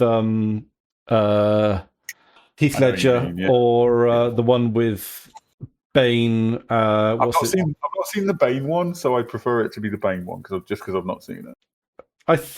See, they're both political like the Joker. See, the Joker obviously he's a chaotic character. I'm not going to say anarchist because when I think of anarchists, I think of like gardening and library. Yeah, gardening and libraries and allotment associations and shit like that. Yeah. But he is the agent of tear it all down, accelerationism or something maybe, or not really acceleration because he just wants the chaos. Terrorism. He's just a distilled terrorist. Yeah, he's just a pure terrorist. Yeah. And then it's chaos. He wants chaos. Yeah, and Bane actually, I'm sympathetic to on some level, but I don't enjoy that film. But he represents an emotion, doesn't he? Like a yeah. And which is why I like how they did it. They didn't give him much really. They didn't give him an origin story, which they didn't. He didn't need an origin story. They always flip between, especially with the Marvel stuff, doing or not doing origin stories. I think they believe that people got sick of origin stories, but I really like a good origin story. I mean, I think it depends on the story that you're trying to tell. Like in the Christopher Nolan, in the Dark Knight, an origin story would have depreciated because the Joker represents the society's feeling of discontent, but not He's elemental. Yes, exactly. Yeah. Yeah, he just is. Yeah. But in Dark Knight Rises with Bane, they give him an origin story because he represents something more of a fight back. He literally he literally storms the Gotham Stock Exchange. Well, I heard somebody talking about that film fairly recently, and they said that the only compassionate act in the entire film is undertaken by Bane when he rescues somebody or something, and that's the only act of like actual heroism in the film, according to these people that were talking about the film. Yeah, no, that seems. I can't. It's been a while since I've seen the film. Joseph Gordon-Levitt, I think, is in it. He plays not Robin. He plays like the precursor to Robin. Robin before. Right. See, one of my problems with Inception is that I don't like him as an actor. I like him. He's good. Yeah, I think most people do. He reads smarmy to me. He's got a smarminess about him, but it doesn't make him unlikable, in my opinion. It does for me. It reads. It makes everything he said. It's like I have a real problem with sincerity, and it makes everything he's saying seem insincere, and that just trips my brain out. That's why I like Inception, because there is a lot. It feels a very sincere film, even though, yes, Joseph Gordon-Levitt has. It's so fucking stupid. But it's the film. Do you know Piggy in the Middle? Do you call it that? Yeah. Okay, for Americans, it's called Keep Away or something like that. Mm-hmm. So, Inception is the film version of that. Like, oh, you thought that was real? You fucking idiot! That wasn't real. This is real. Oh, you thought that was real? You fucking idiot. And you've got every reason to believe everything you're shown is real, because that's how films work. But no, that's not how the film works. They tell you in explicit detail where they're going and what they're doing. Beforehand? Pretty much. They're going to go, okay, we're going to go a dream down. We're going to go a dream down again. No. There's definitely instances where you are led to believe by the film that this is real, and then it isn't. Okay, so the opening scene multiple times. Sure, that's the whole that's what the film rests on. But you kind of know. Like, that's the thing. Like he likes his twist, his gimmick, right? Yeah. Which for me, it makes those films like if the gimmick works for you, the film works. If it doesn't, it doesn't. And for Interstellar, it did. For Inception, it did. But yeah, it's just so fucking like it's not what you're shown is not complicated. But there's so much obfuscation going on that it's made to seem complicated, and that's dumb. That's dumbness. The bit at the end of Inception where the totem is spinning. Well, I've seen it once. There's a little nudge and a wink at the end of Inception. It's like, oh, is this all a dream? Yeah. But yeah. I knew they were going to do that, and I thought that's just a gimmick, a joke. That doesn't actually reflect on the film. That's just a little bit of. It's like when they go the end, or is it? You know, like it's that kind of. But I've not experienced this, but I feel like if you straightforwardly explain the plot of Inception to somebody, it just sounds dumb. But the thing is, but the thing is about the Inception is that it's a film that is good entirely, like 80% on a stylistic level, right? Like that's not enough. Depends on what you want out of a film. What are we, Americans? Well, I mean, we like their sitcoms, don't we? Yeah. No, I mean... to be fair, only because they've got a lot of Jews. That's the only reason they do good sitcoms. Okay. We've got to be entirely honest. Yet you gave Seinfeld a 0. He's not the only fucking... You know, they're all written by Jews, mostly. Don't clip that. Jews are in control. It's just we like that. Yeah. They are because, like I say, I think there is a not tension, but there's a difference between Germanic humor, which is northern and northwestern Europe, and Mediterranean humor, which is Italian, Spanish, and Jewish, and North African. I don't know what North African humor is, but yeah, that. It's just that in terms of comedy writing in America, especially in particular times, Jewish writers are very heavily represented, so they're carrying the torch for Mediterranean humor. Yeah, but no, like Inception. Yeah, like I find it just like it's just a nice looking film to watch. You know, like they've got lots of different I don't styles. I don't find that really. It's this might be a little bit of a film that is a film about films as well, because there's so much referential stuff that they pull in that what he thinks he's doing on an artistic level is playing kind of like what's that game, Stanley Parable, kind of like Stanley Parable. Yeah. He's taking the language of film and what it naturally implies and does to your brain, and playing with that to make you go like, oh, you thought this just because the film was in this particular way, or it's not really that. But it's so thin and dumb. I keep using the word dumb, but it's just on such a basic level that I just find it dumb.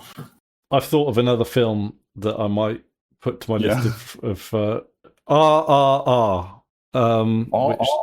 It's you see, it's Bollywood. Oh, I know the one. Yeah, familiar.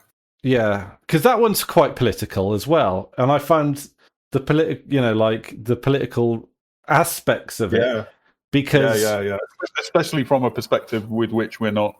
Because like there's obviously India subjected to colonialism by us, but there are several like reactions. Is that the right word? Or responses to our colonialism, and some of them are they're distinct from each other. I don't know how much it is for us to say I like that form of defending yourself against colonialism more than that one. But no. That's because that's that. What's it called? I think Zizek calls it patronizing care, where basically us sort of having that attitude towards the colonized world is essentially us still taking the part of colonizers and saying, no, we're the strong ones who can take it. We can talk about everything, but can't talk about you because you're special and authentic, and you're a victim. You're a perpetual victim. Like we can have opinions about things we know something. Yeah, about. No, for sure. Wrong. Oh well, yeah, because I think so. Because one of the aspects about this, and the maker of RRR is, and I don't know this to like, don't quote me on this because I've only ever this has only come up, is a bit fashy, and it's like, oh well, you can kind of see how if you are resisting colonize, or you are anti, you've been colonized and you want to, you're pushing back. It is feasible to understand how ultranationalism can sort of be used as a big hammer to push back against colonizers, but then you sorry. But then you still end up with fascists. Like, Gandhi was dodgy in many ways, and he had correspondences with Hitler, because in Gandhi's mind, he and Hitler were doing essentially the same thing, like defending the native people of this place against intrusion, which is understandable, but is also, Yeah, we've talked about this before. I always have, like unsettled thoughts on like a lot of this, because here in the Forest of Dean, there is like a huge connection that local people have with the area and the land and the forest itself. But sometimes that veers a little bit into a type of hillbilliness where it's very hostile to all things outside, people moving in, and and I have noticed from living here that, like, and before I lived here, I lived like 6 miles down the road, so I'm not a super outsider, but I'm not a super insider too. Like, there's a neighbor, as it were. But having people move into the area and be part of the area, I think does bring with it it does bring it out of that hillbilly nature a little bit. Like it does. Yeah, I mean, I think we talked about this at some length on something recently, didn't we? But I think people coming in and wanting to be part of what the place is cool. Yeah, and I think it should be welcome because it adds richness. But people coming in and wanting to make it something else, that's where it depending on what something else is. If people move in, it will always become something else. No, I mean, but this is where all I believe a lot of the nuance comes in. Yeah, is how does it because you have people move into the community, there will be a change because the community has literally changed. The line for me, like, it is nuanced, but I think there's a distinct line. It's when capital comes in and wants to make it into like a theme park or something, or that's a hyperbolic version. But when capital comes in and wants to do something with it, which is transformative, or when middle class people come in and want to treat it as a tourist place, they're not really living there. They just second home type things. Yeah. Well, second homes like that are just they're generally a bit, I would say commuters as well. You generalise commuters, but the trouble is with somewhere like here is that there are so few jobs. I mean, that's problem with capitalism, but I do think I think you can be a commuter and move to a place and be a part of the community, but it's rare that happens because the commuters are coming from a place where they've learned to be atomized and not care about their neighbors and blah blah blah, and they bring that where they come. I mean, is that not a lot more widespread now anyway? Is that not just a broader part of British culture? What? Sorry, the atomization thing. But I think it's less. Like, it's not really present in my village, for example. So, but suburbs and urban, and where it's rental people are moving moving somewhere else every 18 months. Like, you can't have to.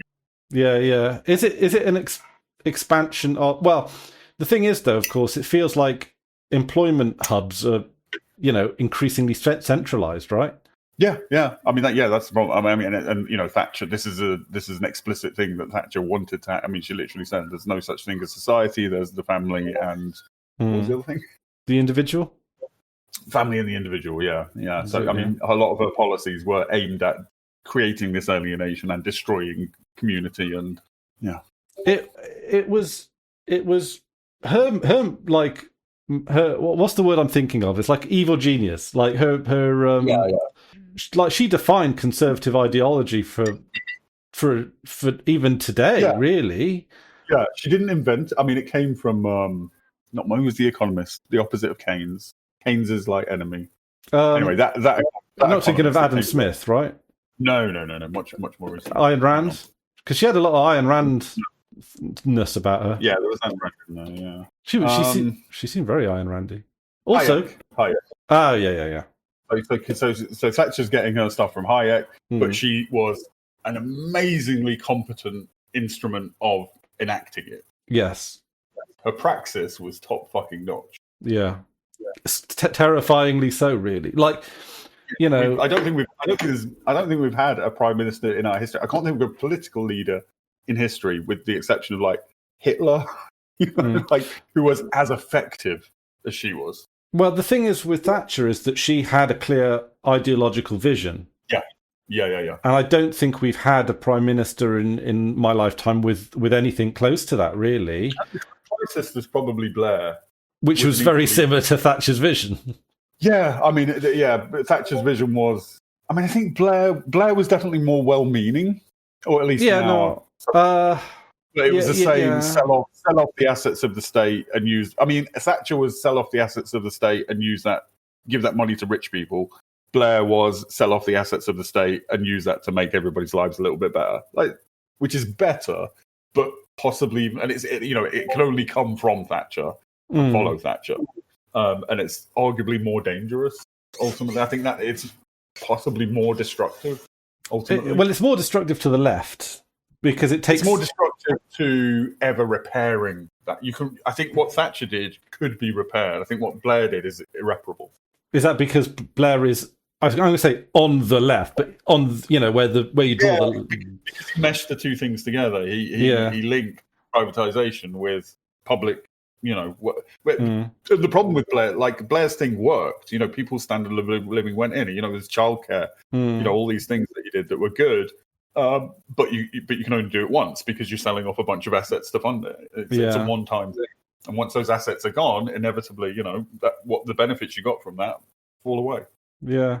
Do you reckon Burnham's going to make any try and attempt at expanding any kind of nationalisation or anything like that? I don't know where Burnham is politically. He's moved around a lot over the years, hasn't he? Exactly. Yeah. Like in the 90s, he was a staunch Blairite. Yeah. As mayor of Manchester, he's done some decent stuff. But even in his public statements now about stuff, he's all over the fucking job. So I just don't know. I don't know what he is. Someone on Fedi did a thing that I identified with a lot. It's like every alternating thing is, that's not so bad. I want to bang my head against a wall. That's not so bad. Exactly. Yeah. No, that's perfect. Yeah. So I don't know. I think he'll be better than, almost said Biden, Starmer. But that's such a fucking low bar. It is a low bar. Because I think the only thing I can say about Starmer, who was the Chancellor? Rachel Reeves. Yeah. Yeah. She was monumentally evil. Evil, sure. But I feel that inflation could have ended up being a lot higher if it had been a continuation of the Tory government. And because... And also in the face of the Iran war and all that kind of thing, I don't know, and again, one thing, and we shouldn't be, worshipping capital in that way and all that yada yada, but I don't know, I do feel that from a neoliberal point of view, that things could have been a little worse there. Could have been a lot worse. The impact of the Iran war not being more severe than it was is partly Trump's response, which has been to, I saw it called, I think I mentioned this before, I saw it called printing oil, which is hilarious. Okay. So it's basically using Federal Reserve money to prop up oil prices. So the fundamental problem is the same, but you're propping up the market, which if you end the war in time can work. If you don't, just means you'll have a worse crash later. Yeah. But also, China has immense oil reserves. I think it's like 1.3 million or I think 1.3 billion barrel versus the US's, which has a very big oil reserve, 300 million. So China has enormous oil reserves, and they've just been buying up oil. Well, sort of both, but they've been manipulating the oil price by actually supplying oil. Oh, okay. So China is sort of secretly, without saying anything about it, kind of saved the world economy. Which is in their interest because we're all their customers. Yeah. You're not doing it out of no. Yeah. I mean, but also aren't China pivoting massively to renewables and possibly nuclear? Yeah, I mean, their goal is to become carbon zero, but they're also building more coal-fired power stations than anybody else. Their green share is increasing, but they're also they're building more coal-fired power stations than anyone else because they need the power to build the solar panels. They are, they're sort of both. Yeah, but they're literally leading green tech. Oh, yeah. I mean, they're the reason that solar panels have come down so much in price. Yeah. It's, it's really interesting to see what they're doing and where they're going. Yeah, I wish they weren't doing that shit with coal, to be honest. But are they doing anything with nuclear, or was I just imagining that? Yeah. A lot of the thingy. What were the ones I was pimping to you? The thorium reactors and the salt-cooled reactors and stuff. I think they're leading that stuff. Yeah, but I've been hearing about thorium for decades now. Like, it's real that there are working thorium. I mean, there's also working. Like, I know this is the epitome of like it's 10 years out, but fusion. Like we've had sustained fusion reactors, which are fusion reactions, which are net positive in energy. The only problem remaining is sustaining it. Yeah, and that's it. We are going to crack. I think we are going to crack that. I think anybody who puts a firm prediction on it is that we'll crack that at some point, and that's going to be amazing. Yeah, well, I mean, but what does that say about humans, right? Whenever we're confronted with a crisis, we just invent our way out of it. No, I think that's good. I think that's what we are. I know you're more pure. What's the word? Protestant about it? No, I don't think it's Protestantism. Like I'm pro technology when technology is employed to make lives better, and I'm pro there being more humans. I think you're a little bit anti-human. I'm a little bit anti-human. A little bit more like return to nature, return to a more, no, I want technology. I want to exploit the planets that we inhabit, but I want to do it in a way that doesn't destroy our ability to live on them and unnecessarily wreak havoc with other life forms. Yeah, sure. Yeah. I mean, I'm pro. Yeah. No, I lean. Yeah. All right. I get. Yeah. It's like in the Thief games. You've got the pagans, which are the tree people. You got the mechanites or whatever. That they're the industry people. Yeah, I just went with the pagans because of aesthetics. Like, I hate the steampunk aesthetic, and I like their kind of vaguely Celtic kind of thing. Yeah. Are they doing a oh my god! They've shelved the Deus Ex remaster, haven't they, or got rid of it?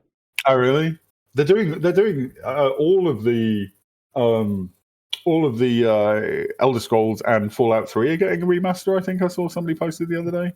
Okay. When I say not Morrowind, obviously, but oh, okay. Well, what's the point there? But hang on, the Elder Scrolls. I don't want to remaster of Morrowind. That remaster of Oblivion looks fucking horrible. Did I? Yeah, I think I ended up buying it on a sale. Still haven't played it. If the trouble is, the problem remasters just make doing remasters for a company like Bethesda. It's different if it's a company that like just made this game 100 years ago and hasn't really done anything else. Like, make it work on modern machines, fine. But for a company like Bethesda, it's just an admission that their older games are better. So if you're acknowledging that, just make better fucking games. I do live in the belief that there was a golden age of video games, which was about 99 to 2010. Oh, that no, 2010. I'll go as late as 2010. Yeah, I'll play that. Yeah. I think the last game that might fit in that bracket is Hitman Absolution. Yeah, I can see. Yeah, about that. Maybe like the newer Deus Ex games. Yeah. I mean, we do talk about this a lot, but yeah, Morrowind, Deus Ex, Half-Life to an extent, Mountain Blade, like all these emergent. Yeah, and I know you'll disagree. Fallout 3 in New Vegas. I mean, Fallout 3 for me is barely in that, but not New Vegas. But not New Vegas. No, for me, again, it's something we'll talk about. I'll be very brief, but for me, New Vegas is the opposite of what I liked in like Morrowind. It's on rails. It's BioWare, whatever they call Black Isle. I can't remember which one. Who was it who wrote it? Obsidian? No, hang on. Which one? Yeah, Obsidian, I think is right. It's their clunky on rails. It's not what I want. I want an open world, explorable, emergent thing. New Vegas is totally that. No, it's the opposite of that. No, it is not. It's all boring. I did. Oh my god! Right in about when I had about 3 gaming channels ago, I had a series where this is one of those things I regret ever deleting and getting rid of, because it was every week I would do something. People would put in the comments something to do in Fallout New Vegas. I remember that. Yeah, I remember that. And I'd go out and do it. Yeah. And I had such fun. I was so long ago, and I'd like to do something like that again. But people don't comment on shit anymore. No, they don't. Yeah. You've got to watch that Morrowind series that I've mentioned. Yes, I will. Yeah, you're gonna absolutely love it. I will guarantee it. Cool. Right. Anyway, so we were going to talk about Oblivion, right? Yes. 6 out of 10. 6 out of 10. Okay, I'm just going to put the thing on pause and go to the toilet first because I want to debate this on an empty bladder. Okay, we're back. So you have given Elder Scrolls 4 Oblivion a 6 out of 10. Mm-hmm. Well, it's above 5, which means it's good. Yeah. But I would give it a 10. I think. Okay. I'm going to make my case. All right, go for it. I'm obviously going to make my case by talking about Morrowind. Yep. Okay. So Morrowind has, first of all, an island of distinct cultures, some of which are very alien, some of which are very recognizable, but they all feel like they've emerged from an environment and a history. Like they feel like actual cultures that emerge from this place and are specific and distinct to this place. Like when you go to the Ashlanders camps, they don't use the same pottery bowls that they use over in even Balmora. They use, bug shells and like everything feels culturally distinct. And that's amazing to begin with. And the alienness is cool. Secondly, systemic stuff. You've got the really complicated magic system. Which for me defines my playthroughs. Even as I never play a magic character, but the ability to do constant effect enchantments and just put together whatever magic effects you want, so you can be whatever kind of fucking godlike being you want to be, is amazing. And tied to that, the multiple pieces of armor that you have. Static leveling, amazing. You go to a place, this is too tough for me. Or I come up with a clever plan, a way to, utilize all these things in my inventory, blah, blah, blah. There was going to be another thing that's related to that, but I can't remember solely. And Oblivion just is lacking all of that, all of it. It doesn't have any of it. So Morrowind's a 10, and Oblivion lacks all of that stuff. And the only thing that Oblivion brings that Morrowind doesn't have is well-written guild quests.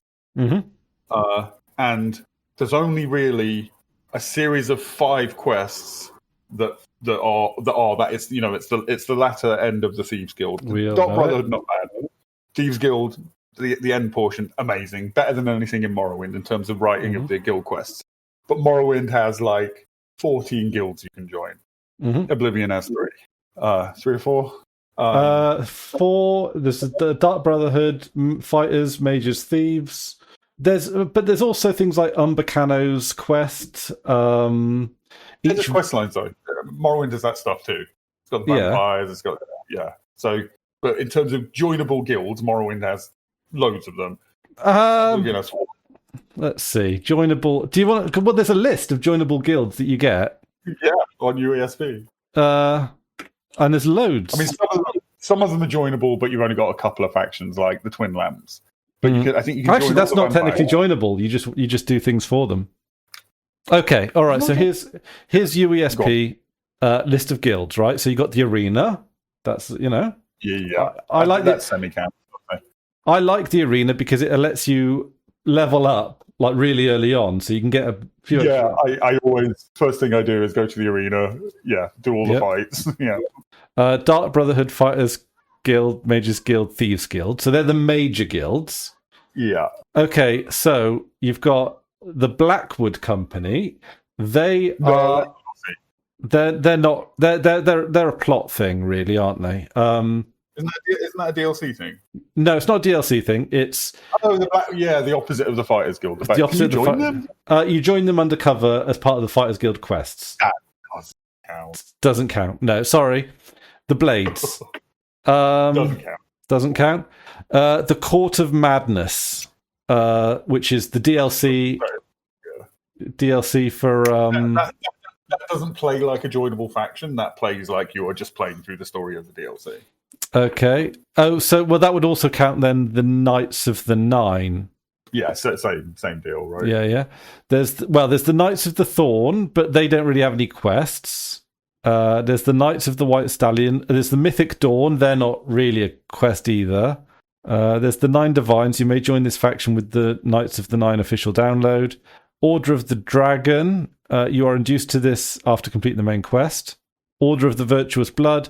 An Order of Vampire Hunters in the Imperial City, which I think is a legitimate minor faction. So there's like one extra. Okay. So all right, okay. Oblivion has fewer. Their quest lines aren't as long, by not even close. Not as bad as Skyrim, but nowhere near as long as Morrowind. But in a short section, they're far better written. So there's that. Okay, factions in Morrowind. House Slalu, House Redoran, House Telvanni. 6th House not joinable. Blades, doesn't count. Sense and Exile can't join. Dark Brotherhood, East Empire Company joinable in Blood Moon. Fighters Guild, Imperial Cult, Imperial Knights not joinable. Imperial Legion, Mages Guild, Thieves Guild, Ashlanders, Kimono Tong not joinable. Hang on, how do you join the Ashlanders? Is that the main quest? That's during the main quest, yeah. So that's equivalent to some of the Oblivion ones. Okay. Neverine doesn't really count. Tribunal, Twin Lamps, the 3 vampire clans. So all of those with like significant quest lines. Do you know I've never actually done the vampire quest in Morrowind? They're all right. It's a pain in the ass being a vampire in Morrowind. Yeah. And, the other little thing. I think the thing about the Ashlanders using like beetle shells and this place using pottery pots and this place using wooden bowls is really important. Because in Oblivion, everybody's got the same fucking pots and plates and everything. And that's boring. And it's a more homogenous culture, fair enough, but it's boring. But then on top of that, when you're out in a dungeon in Morrowind, there's always the chance, and it's often the case, that you will just find just like something really powerful. Like I know in the very early, it just came up in that Morrowind playthrough. In the very early main quest thing, when you're first asked to go to a 6th house base thing, it's where you catch Corpus. Just behind it's hidden. Like there's a like one of those 6th house trough things with a bunch of loot in it, and then behind them, so you're only going to see it if you sort of shimmy around this wall and look really hard. Is the I can't remember what they're called, gloves of Rangolf or something, and like one of them is constant effect plus 20 strength, and one of them is constant effect plus 20 agility, which is enormous. And in Oblivion and Morrowind, all over the place, those kind of things. Like most of the major dungeons you go in, you'll find something like really powerful, and even if it's not useful to you, you can sell it for an enormous amount. In Oblivion, neither of those things is true. There's no powerful artifact, and nothing is worth much, which doesn't matter so much because you can't do the enchanting, which is what you need the money for in Morrowind. But it's just a poorer game overall. It's got a couple of high points where it exceeds Morrowind, but in like 90% of what we enjoy about Morrowind, Oblivion's weaker, smaller, lacking.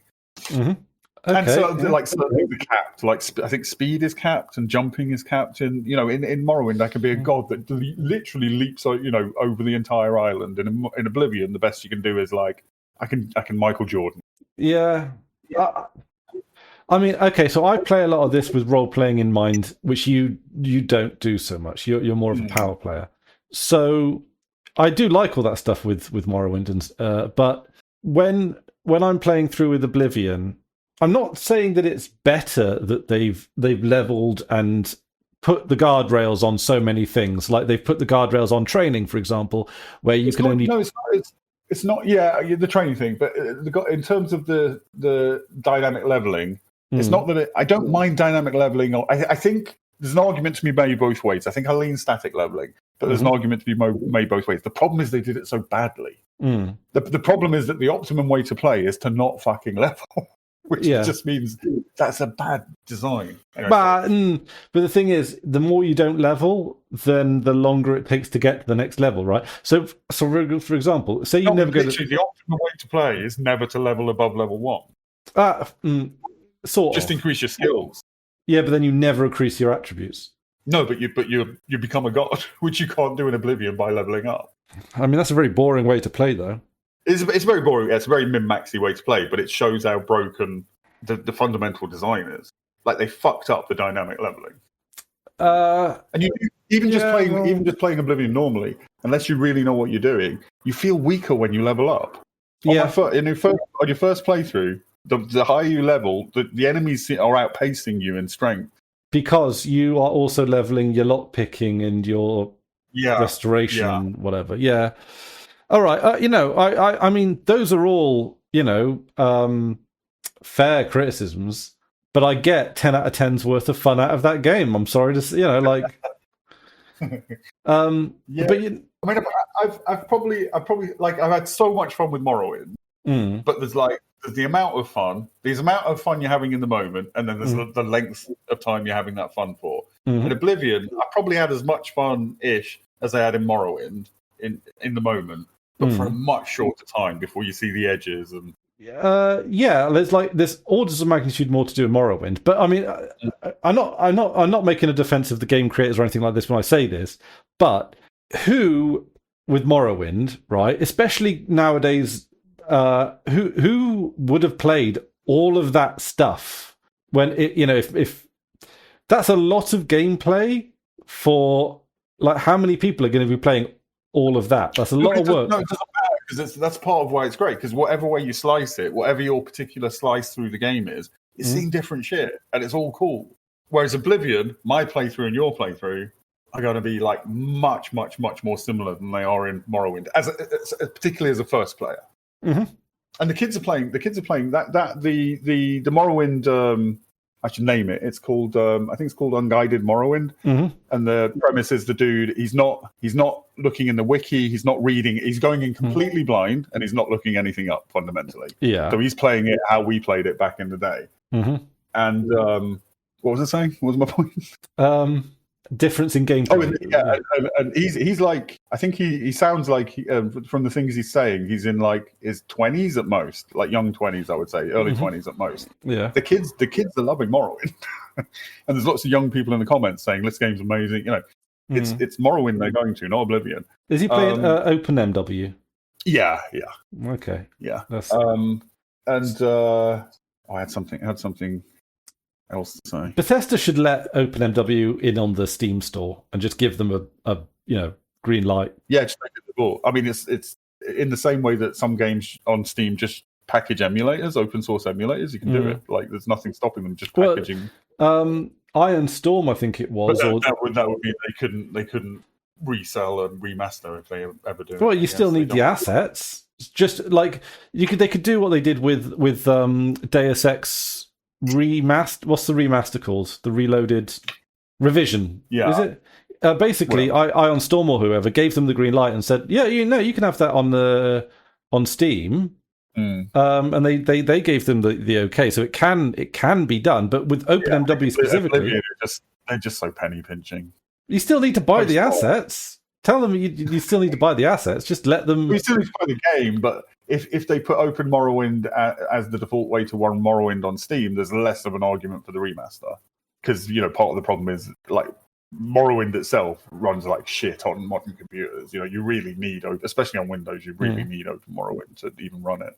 So why would it be against their interest? That was my point. In recent years, I have leaned, partly your arguments, partly like Anjun, partly just, playing it a bit. I've leaned more towards Oblivion, right? More positively towards Oblivion, and it's largely watching this playthrough and watching somebody experience it for the first time and be amazed by the stuff that isn't in subsequent games. That's made me realize, no, Morrowind is actually fun, because you kind of forget it when you're inside. But Morrowind is special, and Oblivion isn't. Morrowind is special. Like everything you're saying about Morrowind, I completely 110% agree with you, right? But Oblivion is okay. So there are some big faults with Oblivion. Big faults, right? Everyone looks the same, and there's like 3 voice actors doing the lot, right? That brings me out of the immersion so much, right? It's like a pantomime or some sort of school play where you've got three kids doing all of the bits, right? And they put on some different clothes. Eddie Murphy film. Yes, it's an Eddie Murphy film. The leveling, yeah, you're right there with the leveling. And there are mods that change it about a bit. See, all of that stuff is true, but for me, that's far less important than just the paucity of the world, of this, stuff to do, stuff to find, and the paucity of the system. That's the big thing for me. It's just a smaller world. No, it's not just smaller. It's smaller and poorer. Like, there's no interesting artifacts to find. There's no really there's a few, but not as many weird, interesting little quests, weird cultures. Not as much to play with mechanically. Like that magic system is amazing. As a non-magic player, which is that in itself is stunning. Because the thing they tried to so in Morrowind you've got your constant effect enchantments, which you tailor exactly to what you want, and there's endless combinations. And in Oblivion, which I don't do that. You don't do that. Generally, no. That's the thing I aim for. Like when I've got all my constant effect enchantments in place, that's when the game begins,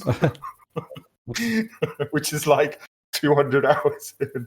Oblivion, they replaced it with the sigil stones, which are you go into this boring fucking oh god. If you play through, do you even open the Oblivion gates? Because I just don't, because it's horrible. I speedrun them. Exactly. So okay, I have done playthroughs where every time I come across the Oblivion gate, I'll close it, and I got so good at speedrunning them though. But you can. The thing is, okay, this is one of those games where you try with the boringness of the Oblivion gates, close the Oblivion gates. The fact that they've only got like 8 of them or something like that, and you're literally playing the same level again and again and again. Yeah. I don't know who thought that was a good fucking idea. All right, I will grant you on that. However, even compared to, because the equivalent in Morrowind is like a tomb, and it was just like Andaro ancestral tomb, and it's just a tomb. They all got the same architecture, but every single one of those was exciting. Yeah, they were different. They were interesting. There was things about them. Even when there was nothing really in there, it was like the potential that there might be something in there. Whereas in Oblivion, after about 50 hours, you're like, oh, there is no loot in this game. It's just get the next tier of weapon. That's all there is. When you get to certain levels of skills, and when you get to certain levels of maybe enchantments and gear and that kind of stuff, you can do those Oblivion gates in less than a minute. Oh yeah. You can jump over boundaries. You can. But that's not an argument. The fact that you're essentially skipping content isn't an argument for the content, right? Well, it is when you've played it, when it expects you to do it literally 100 times. Even your first time, the Oblivion gates are fucking boring. Yeah. The very first time you go into one, very cool. Mm-hmm. Every subsequent, like literally the second time is when you're like, oh, the exact same thing again? Yeah, it would have... the high points are, some of the quests are really... I mean, Morrowind has its version of this, but they are weaker, I would say. But like, top of my head... I think it's a Mage's Guild quest where you get trapped in a painting. Oh, that's not a Mage's Guild quest. That's just a random quest. Oh, it's just a random quest. Like, that's cool. That's really fucking cool.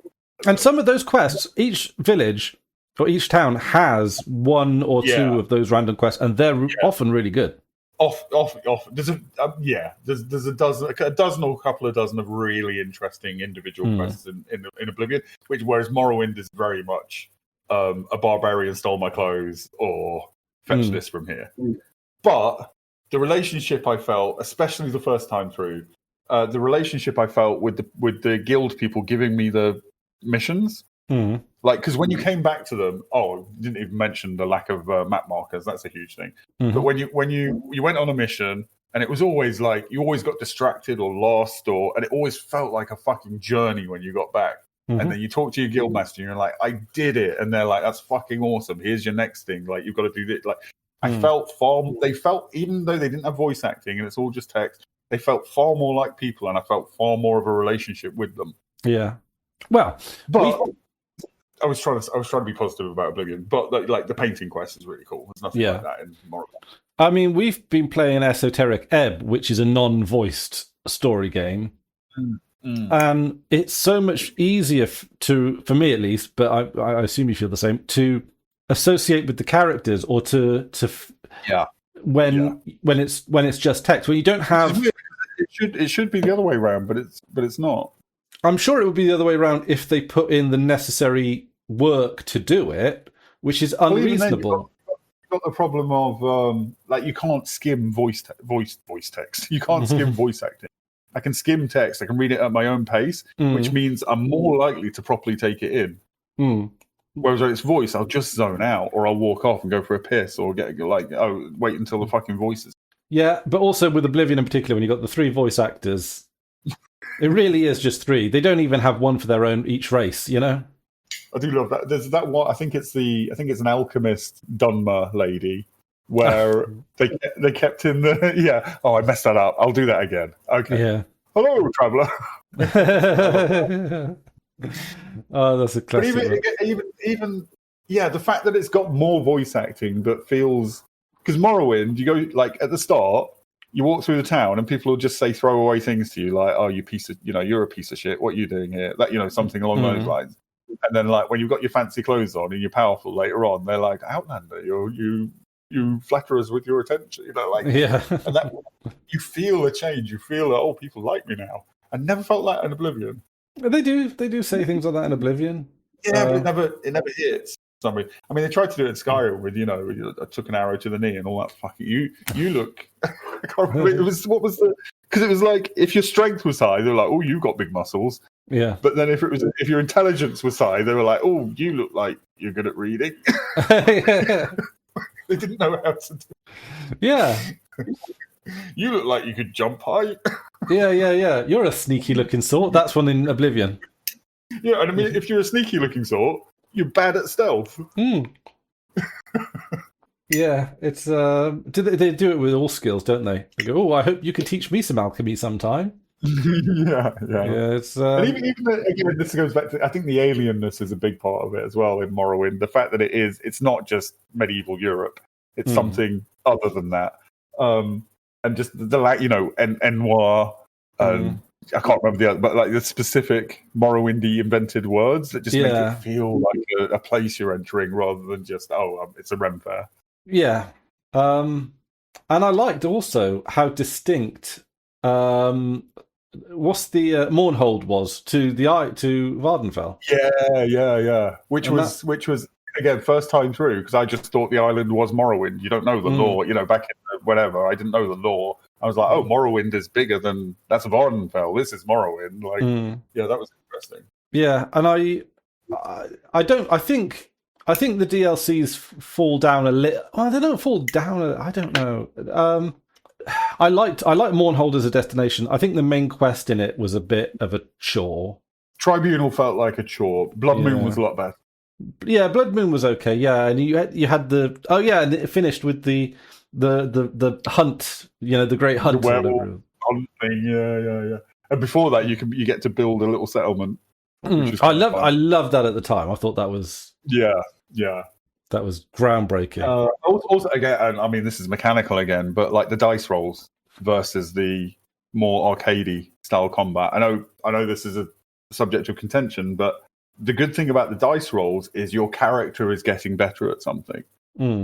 Whereas without the dice rolls, your character, like, your skill goes up, which means you're doing more damage, but you don't feel like you don't feel that same sense of like starting from nothing and becoming like a fucking god. Neither end of that is there. It's all in the middle. But, and this goes against that, because I prefer, like, for example, the lock picking in Morrowind, where it's just like click, click, click, dice roll. I prefer that to the little mini game lock picking. But the persuasion game in Oblivion, I fucking love. I know. Yes, I do. I really enjoy it. It's so stupid. No, I'm totally with you on that one. I don't know why I like the persuasion minigame. I just love. First, it's fun. It's fun. It's a fun little mental puzzle. But I love the absurdity of, in order to make somebody like you, you have to, in the right order, insult them, praise them, intimidate them. Tell them a joke. Your mum's a cunt. Your shoes look nice. I'm going to fucking punch you. And they're like, you're such a nice person. I didn't. Yeah, I never got the hang of the lock picking, by the way. Like, I never quite could rely on it. I sometimes felt like I did, but then in my next sitting, I'd be terrible. And I think it was just like, my reactions were good that day or something like that. Yeah, something like that, I guess. But I just bought shitloads of lockpicks and just went auto. Yeah. You can get through anything with enough dice rolls.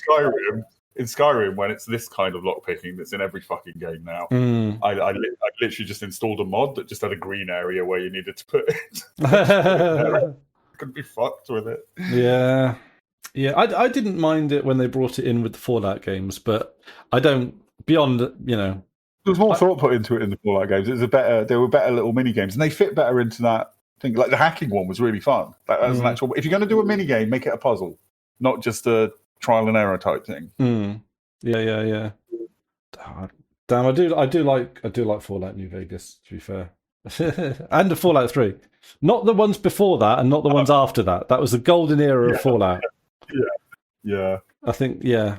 I think Fallout 3's got enormous weaknesses, but they both have enormous weaknesses. Yeah. But that's the thing about the games that we love so much, is that we love them often in spite of, or sometimes because of, enormous weaknesses. No, 100%. And it's the kind, maybe this is a bit bullshit, but it's the kind of weaknesses were generally things that, like, for example, it's not really an example of a weakness, but like the lack of voice acting, why that's good fundamentally is because it lets your imagination do more. Anytime a game or any fictional thing lets your imagination, I mean, horror films know this, good horror films, or, you know, Jaws with Spielberg, you know, you don't show the fucking monster because your imagination is doing more powerful things than, you know, blah, blah, blah, blah, blah. Yeah. And Morrowind leads, as they progress, they're far less about letting your imagination do it. Yeah.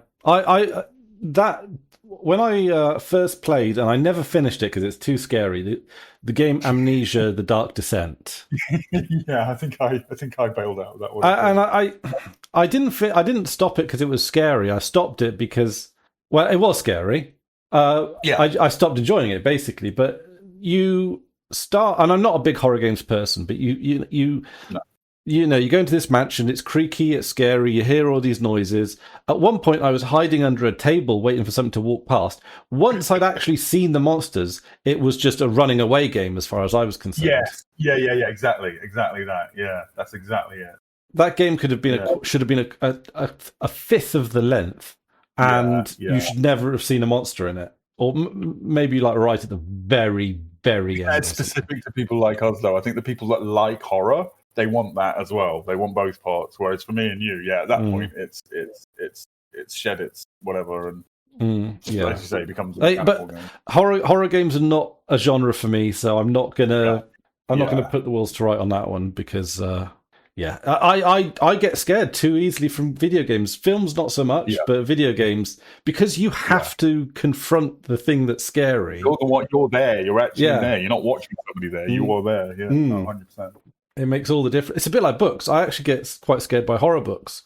I read really horror books. I read. I used to read books about aliens when I was quite young.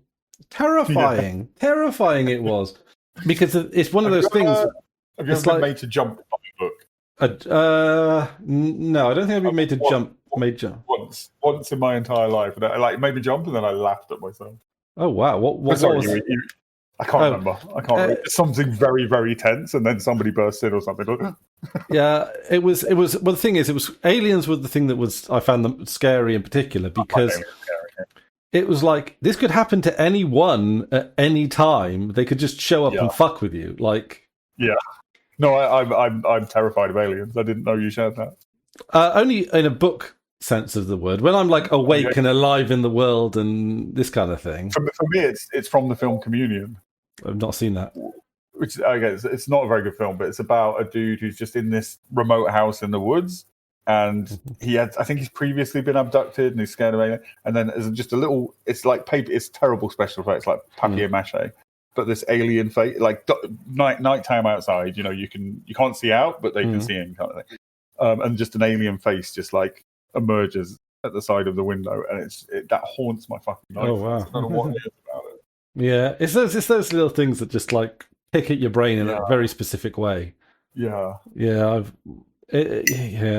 But in fact, oh god, I can't believe I'm going to fucking say it. No, I'm not going to say it. I was going to talk about Human Centipede. Say, I'll put the kettle on. The second Human Centipede film is the horror one. So the first one is like the Silence of the Lamb era thriller. The second one is like creaky horror, and the third one is South Park comedy. But it's not scary because it's so absurd. So I was gonna say that's a horror that doesn't. But it did scare me. It made me yelp out loud. because it was just so gory. Like there was a particular element. Well, a lot of the popular horror films now, it's all about the jump scares, right? Yeah, I hate idea. Jump scares, and I think there's two kinds of fun. Broadly, there's two kinds of being scared. There's and there's the very tense, like psychological. That's the worst one. Yeah, that's the harder one to do, and it's by far the worst one. Yeah, I mean, I'm not going to say that Human Centipede 2 does it well. It horrifies you in how disgusting it is. That's all. Well, that's the third kind, actually, grotesque. That's it. Like revulsion is it's kind of horror as well. Yeah, I don't know. Yeah, I mean, there's obviously well, I would say shock. There is revulsion and disgust, lots of it in all of the Human Centipede movies, but shock when you just see something that shocking. Yeah, I mean, a lot of body horror goes in that. Like, I can't watch body horror because it's just far too effective on me. It's just like I can't watch that. Okay, here's an interesting one. So I've never played this game, but I've kind of wanted to. I think I own it, but I always watched it through gameplay videos. And it's called Detroit Beyond Human. It's a David Cage game, and David Cage usually gets laughed out of a room. Really, like he's not generally. He's considered it's split. Like I think, like the Edge crowd love him. Yeah, and then everybody else is like, that's pretentious wankery. And I think it is pretentious wankery. But I agree. Detroit Human thing that does look interesting. And also, there are so many branching paths in that game. Like I looked under the hood, as it were, and looked at all the various YouTubers and all that were doing that were breaking down all the paths. There are so many, more than I don't think any other game. If this happens and that happens and that person's still alive and this person has a little. Did you ever play Omicron: The Nomad Soul? No. It was a thingy game from way back. With David Bowie was a character in the game. Oh, and also he specifically wrote songs that his character performs in the game. But one of the things you could do in the game is you could take over other people's bodies. And this is like, I think it was late 90s, so it's relative. It's 3D but relatively crude. But when you took over somebody's body, you could go back to their house, go into their house, look through all their stuff. And I got such a fucking voyeuristic kick from doing that. I would just take over everybody I could find and just go back to their houses and look at their shit. And like, I probably had like 100+ hours in that game, and it was 90. I barely progressed the plot. I was just taking over people's bodies and going through. And Detroit Thingy Human, like, it seems like it has something of that to it. I mean, I brought it up because the body horror in it is quite interesting, right? Because it's done with androids. So there's lots of there's like a wall of arms and all this kind of stuff. It's kind of like, it's creepy, but not in a shocking way. It's like, it's like, but it's, it does seem like a legit, like, I don't know, fun, interesting game, but not like a good game or a game that I'd be too proud to be like, oh, I really, Maybe we should space versions it. Yeah. Well, interesting. I mean, it is a story. Choose a story game. We could all play it together. They have to be, we could all play together and then talk about it. All play it, like, have a minimum length that you have to play it for, like 10-20 hours or something, and then I do kind of want to see how I'd go about it, because it's quite. It's generally seen as David Cage's best game, but it's also generally understood that David Cage had the least amount to do with it. So, which is why it's his best game. What was his first sort of one that got people's attention? Something Hard Rain or something Rain? Heavy Rain, I think was that. It was that was horrible. That was so. The one before that was Fahrenheit 9/11, was it? I don't think I know that one. That was the one. I had a friend who played that on console, and I went round to a house and we just hung out, smoked weed, and played this game. When I was they're those kind of games, right? Yeah, when I was like, I must have been like 16 or something, and I think it was Fahrenheit 9/11, and it was at the time, and maybe the weed had something to do with this. It was excellent. Fahrenheit 9/11 is the Michael Moore documentary. 451 Ray Bradbury book, so it's another number. Indigo Prophecy. Fahrenheit Indigo. Okay. No, wait. Indigo Prophecy. Fahrenheit, also known as Indigo Prophecy in North America. Right.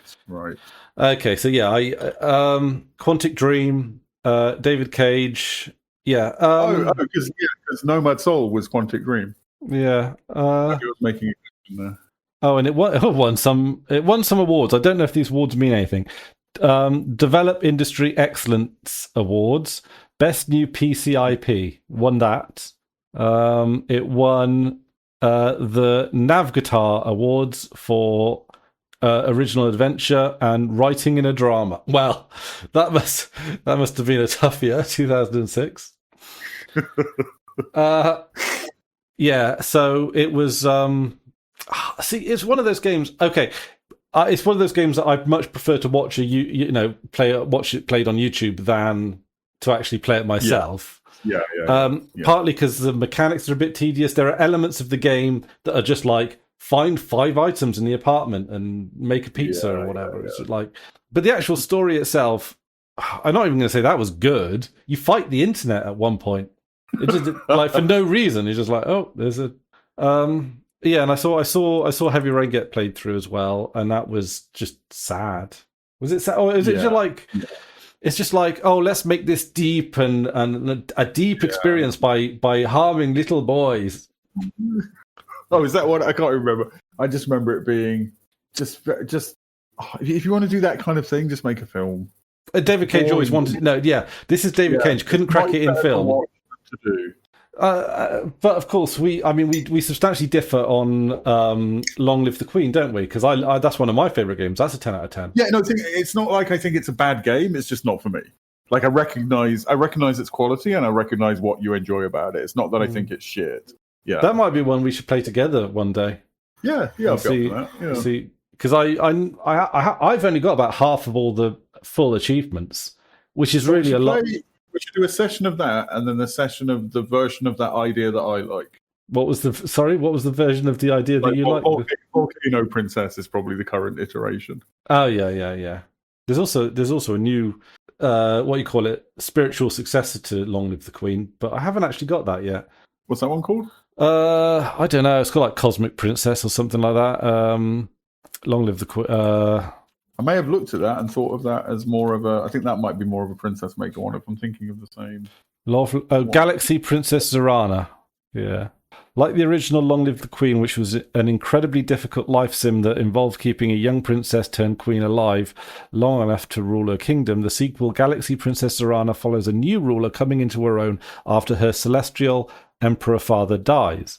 Zorana needs to learn about her past, handle her schedule, grow stronger in important stats, deal with advisors, mystics, and rivals, and hopefully survive. As in the original, our decisions, as in the original, our decisions as players shape the heroine. This means her personality changes, and she may end up being good or evil. Well, it sounds pretty good to me. Actually, I think for my version, I think I'd make you just play the original Princess Maker too. Could be a laugh. Well, I'll tell you what. Are we wrapping up soon? Oh, hang on a minute. Yeah. Okay, so Oblivion, what I will say is I don't necessarily disagree. Like, I remember at the time reading one of the magazine articles that was tearing apart Oblivion as well. Yeah. And going, yeah, look, I can't actually fault the criticism you leveled against it, but I'm still going to throw hundreds of hours into this game. Like, what? Like... Yeah. And I mean, we don't. I don't think we disagree. It's not like we have a disagreement about its substance. It's the score, and also you like it. You enjoy it more than I do, and I enjoy it quite a lot. I will tolerate that it's a smaller world. You know, the crockery doesn't bother me as much. But I get it. Like I get it. Yeah. It's you get that. But you get that with other games. You get that like with Deus Ex Invisible War, where you go to Egypt and they're using the same crockery as Detroit. Yeah. Like, I mean, that being a modern setting papers over that a little bit. I think. Is this one crockery company for the whole world? I mean, go to Mozambique and they're wearing Nike and Adidas. Yeah. And I can agree that it works in Invisible War to that because it's hyper capitalism. Yeah. Is it hyper? I don't know. We need to replay that one again as well. Yeah, we do. We need to get to that because that's because that that's a 10 out of 10 game for me. Is Invisible War. Yeah. And again, has its faults, consolified to a degree. And yes, you can say that the original Deus was better, but they're still both 10 out of 10s. Although I think the difference there is there are distinct ways in which the first game is better for sure, but there are also distinct ways in which the second game is better. And because it was very early in consolification, it's not too heavy. Okay, yeah, that's fair. With Oblivion, so this is going to sound a bit ridiculous. The graphics jumped up substantially and made that. I know you like your shallower draw distance, but the fact that you had distant textures in Oblivion was mind-blowing to me.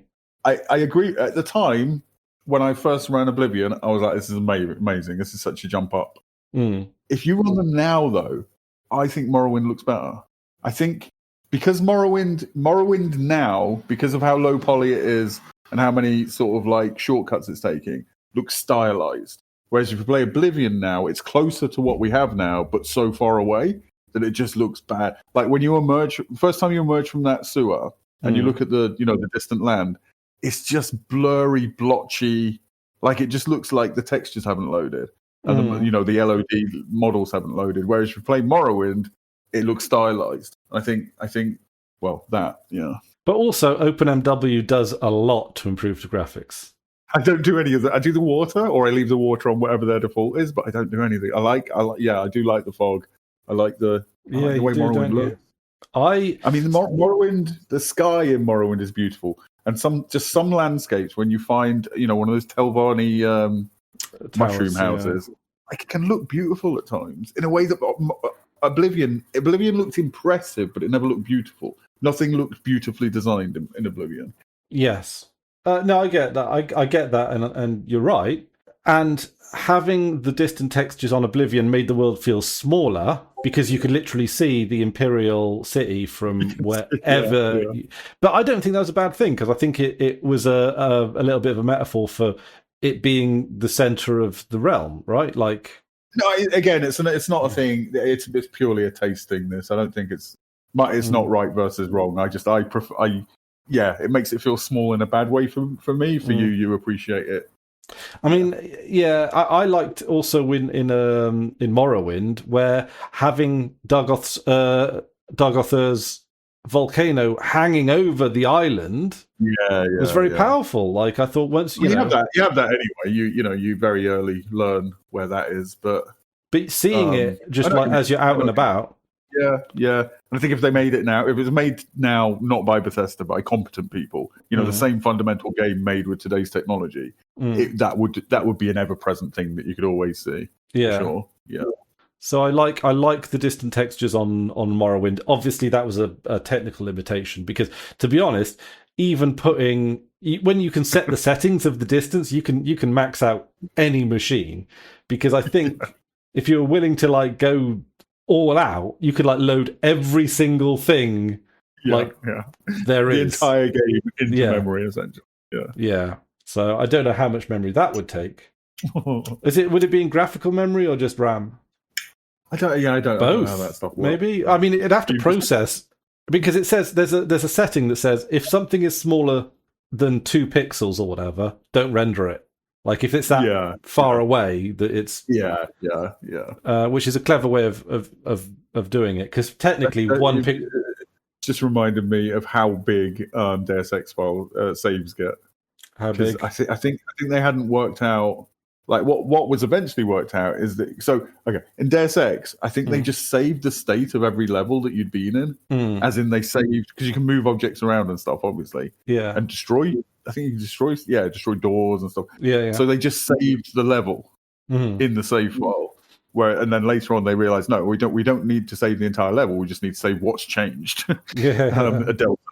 Yeah. So Deus Ex for the time, Deus Ex saves games get absolutely fucking enormous when you're late into the game. Does that change now? Did they like redefine it, or is it done in? It's fundamental to the engine. I think they're still enormous. Okay, like 200 megabytes towards the end, right? Yeah, literally just every level in the game saved into the Yeah. There's also I remember hearing this years ago. I don't know if this still applies, but back in the days when the two engines were Quake and Unreal, Hmm. like every game virtually, 3D game was based on Quake or Unreal. There was a fundamental philosophical difference between these two engines in that I can't remember which way around it was, so I'll just say it one way. In the Quake engine, space was empty, and you added volume, like you added walls, and in the Quake engine, it was the other way around. Space was volume, and you carved out the level. Okay, yeah. And I find that really interesting, like positive versus negative space. Yeah. It doesn't mean anything when you're playing the game, but it's an interesting philosophical distinction. Yeah, I played a lot with the Duke Nukem level editor, and they do... Which one was that? Was that Quake or... Was that Quake, I think, right? It's 3D Realms. I think... Well, it was the one where space was volume, and you carved out the level. Okay. So that... but didn't it use its own engine or something? I don't know. It would have been before Quake, wasn't it? Duke Nukem, actually. So I guess it was. Yeah, maybe. Was it? Yeah. Yeah, I don't know which it was. I don't know. I quite enjoyed it, and I really disappointed that Ion Storm ended up being anti-trans stuff. Yeah, and that was disappointing. And also, like, I can't play it lovingly anymore. Like, it's just I can't return to. I know some people can, like Hamish certainly can, but like game forms that like I never really played Duke Nukem, so putting that aside. But I played Ion Storm before the anti-trans stuff came out, and I was like, that's really fun. This is what games used to be like, and I'll enjoy it for like half an hour, but then never go back to it because it's like things have moved on. Like I just that is for me that is a thing of the past, and I can't go like games on the Commodore 64 that I enjoyed at the time. I can't play them now. They're fucking crude. I feel like that about a lot of games. Yeah, that's why I think games maybe before '99. Yeah, similarly for me. Like the first game, like I mean, I grew up in the generation where home computers were very first a thing. So we had Commodore 64s with like essentially arcadey games for the most part, and I played them and they were fun, but I never really loved. Like the first game that I loved was Populous. Okay. Was that strategy?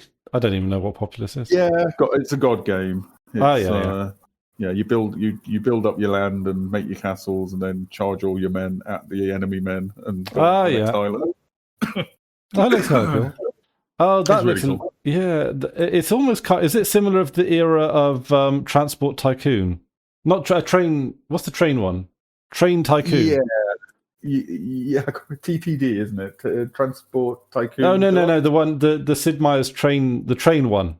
Train Tycoon. I don't know. Train Tycoon. Is that original? I don't know. What's the train Tycoon?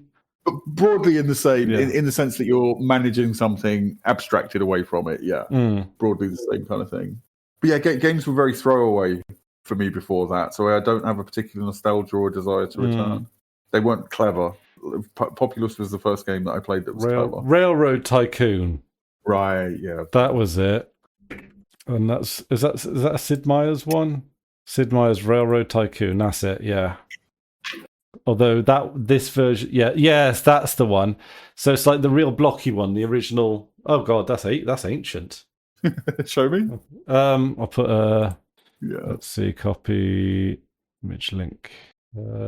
Oops, that's the wrong. Someone's almost. There we go. That's yeah. That looks like Civ 1. God, in my head, that looks so much more beautiful. Yeah. No, the astonishing one for that for me is Gran Turismo 1 on the PlayStation, because when I played that in the 90s, that was literally photorealistic, and I had conversations with my flatmate at the time, going like, games can never look more. This is photorealism. Games can never look more like this. Literally, I would mistake this for reality. And you look at it now, and it's fucking hilarious. Oh wow! Yeah. That's like I used to like playing Screamer Rally, which is also probably hasn't. Yeah, I remember that. Yeah. Oh, actually, I do dip into it from time to time, and actually, I do kind of weirdly enjoy it. What, Screamer Rally? Yeah, the original. Yeah. Or 2. Yeah, is it Screamer Rally 2? I like a rally game, yeah. Yeah. Well, yeah, and of course, Flat Out, legendary. Yeah. Well, Flat Out too. Yeah. Mm-hmm. Need to get back on that scoreboard. Yeah. Oh, yeah. Need to work that one out. Just before we go, one thing I have been thinking about and working out that I kind of want to want thoughts on from not just yourself but anyone that's watching. Right, I've recently been taking to doing shorts again, like making shorts videos, and I go in and out of like phases where I kind of like making these like 3 minutes or less vertical videos. Obviously, like, you get them on your Instagrams and your TikToks, you've got YouTube Shorts, and then I've thrown up a few on Loops, which is the Fediverse short form video platform. And the ones I've been doing lately have been little clips from the podcast that me, Jenny, and Max do on Game of Thrones. And it has absolutely... No, we never did this podcast for any kind of exposure or anything like that. We like making it, we like it. But the distinction between the number of people that like the shorts but don't have any interest in the podcast is quite staggering. Yeah. And which actually kind of makes sense, especially with me, Jenny, Max. We just rabbit on similar, like it's not dissimilar. I don't think it's just a time thing, isn't it? People, people waiting at a bus stop, they're going to watch 3 or 4 shorts, not start, the first 10 minutes of a 3-hour podcast. Yeah. Which so I don't know, like it's given me thought about like and I know I don't like, there's a part of me that's like, because my ideal like online video that I like making is the relatively short or I like the podcasty stuff. That's great. But then there's like the shorter like video game video stuff that's 16:9 and you'd watch it at a computer, like the good old YouTube days. And I feel like I'm a little too nostalgic for that realm that might not exist anymore, of having, when you couldn't upload a video longer than 10 or 15 minutes on YouTube, when it was and I think is the thing that I'm trying to capture, is that does that nowadays exist as a vertical video on people's phones? 3 minutes, you can do a lot in 3 minutes. That's I know that you disagree on that one, Drew, because you like your 3 hour stuff. Yeah. No, when I'm searching for a video to watch on YouTube, if it's under 2 hours, I'm like, what's the point? You can't say anything in under 2 hours. Yeah. But I don't disdain shorts at all. Like it's purely a taste thing. I don't think they're destroying culture. I think the algorithms that some of the apps use are destroying our brains. But shorts in themselves, we've always had short form content. There's nothing wrong with short form content. It's not. There's nothing inherently lesser about it. So. But I have had thought. Well, the thing is as well is that even people I know like the shorts for the Game of Thrones stuff, who don't really care to spend 3 hours on the podcast. They're like, oh, your thoughts here and here, boom, boom, boom. Yeah.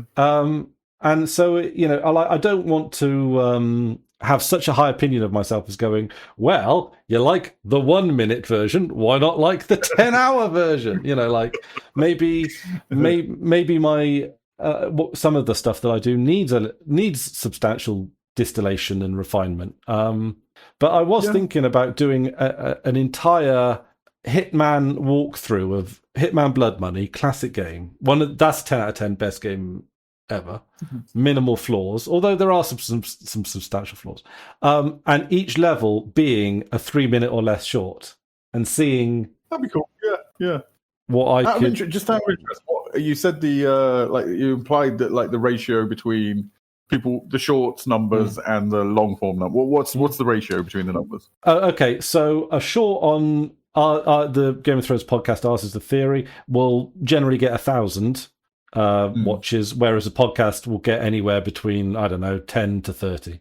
Oh, because it's huge. Then. It's huge. And you do I assume you do multiple shorts for each. Yeah. Well, I've only done it for the last week, but it's like we've had comments, we've had likes, we've had, and again, I don't want to use that as a metric, but it is like it's not just that it's getting thrown up. It seems like it's not just getting thrown up in an algorithm. It obviously is getting thrown up in an algorithm. Yeah. But it does seem like there's a bit of engagement behind the numbers as well, which is kind of interesting. But then again, I go back. Go on, sorry. But then again, I go back and look at them. I go, yeah, that's kind of a nice little short video, actually. Yeah. Like, yeah. I mean, you can always take out, somebody put their point succinctly. Because there are some things, I say I only like long form stuff, but there are certain things where I just want, give me the bullet points, give me the like when I'm looking at the news. Yeah, I don't really read the news. I just look at the headlines, and maybe once a month something will interest me enough to actually read the article. So yeah, some people want the summary for whatever reasons, whether it's just bus stop, whatever, and some people want the long form thing, and having both is ideal. Yeah. I mean, I think in particular, doing this like little self-hosted thing with the Freebooters website and all that has definitely made me realize that there's an obvious space for like long form podcasts. I listen to them when I have to like travel on a bus or something, and just being able to listen to something that isn't music, for a period of time is really not too bad, or have something on in the background as I'm doing something else like that. I think the technical term it's like second screen content or something like that they call it. Yeah. Like that I really like as well. And I think that because like with podcasts, traditionally they're audio only, to me it's a successful strike against the big tech monopolistic. You could just give someone a sound file. You can send it in, like WhatsApp or something, or you can just put it on a website, or it to me. The podcast. Yeah, I mean, most of the short form videos I see are TikTok videos on Fedi or TikTok videos on Instagram that somebody links me. It's never, or it's rarely on the original source. Yeah, they are more of a shared thing. Yeah. And I mean, if you're just doing short videos, you could also just host them on your site. Yes, that was also something that I was. Yeah, I mean, I'm giving as well as everywhere else or whatever. I'm not saying only on your site. But, I keep a stack of them in the archive. But then I could do a clock for videos. I've got short form video, unfederated short form video. Yeah, RSS short form video type thing. And I could do that. I mean, if I made it podcast ready, you could play it in podcast apps through an RSS, because RSS like AntennaPod does support video. Yeah. So doing that and like because interestingly enough, you don't know this yet, I've recorded the videos on this podcast vertically. Oh my fucking Lord! What? Yes. So is it slimming? Yes. Very slimming. Good. Very but partly because I might want to take some shorts out of this, but also because if you're listening to a podcast, now this is not going to be the case with Freebooters, but what's the chances you'll be listening it onto a phone rather than a large device? Yeah. I'm surprised more long form content doesn't come on first. I suppose because if you're holding it like this, 3 hours, Yeah.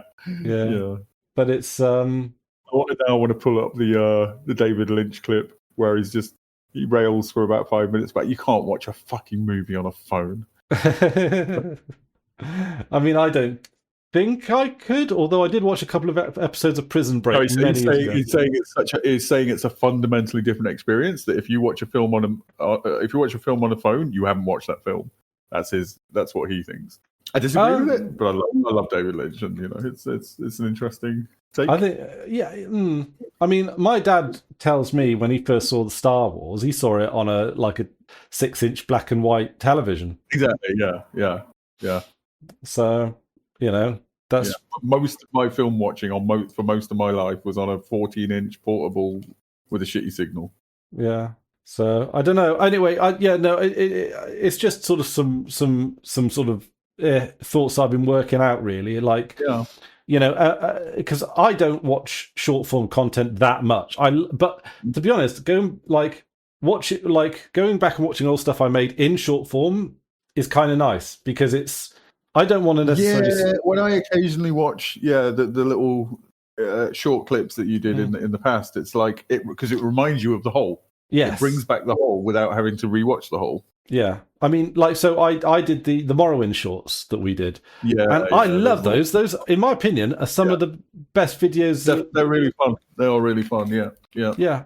And they don't have a solid home in a way. Like, I've put them up on the new loops thing that I've set up, but I don't think they exist on YouTube at the moment. And also, there's no Oblivion short you've done. How curious if it's such a great game. Well, it's not a multiplayer game, is it? But then, of course, you can watch the full thing as well. That's on PeerTube and also in my video archive, which, you know.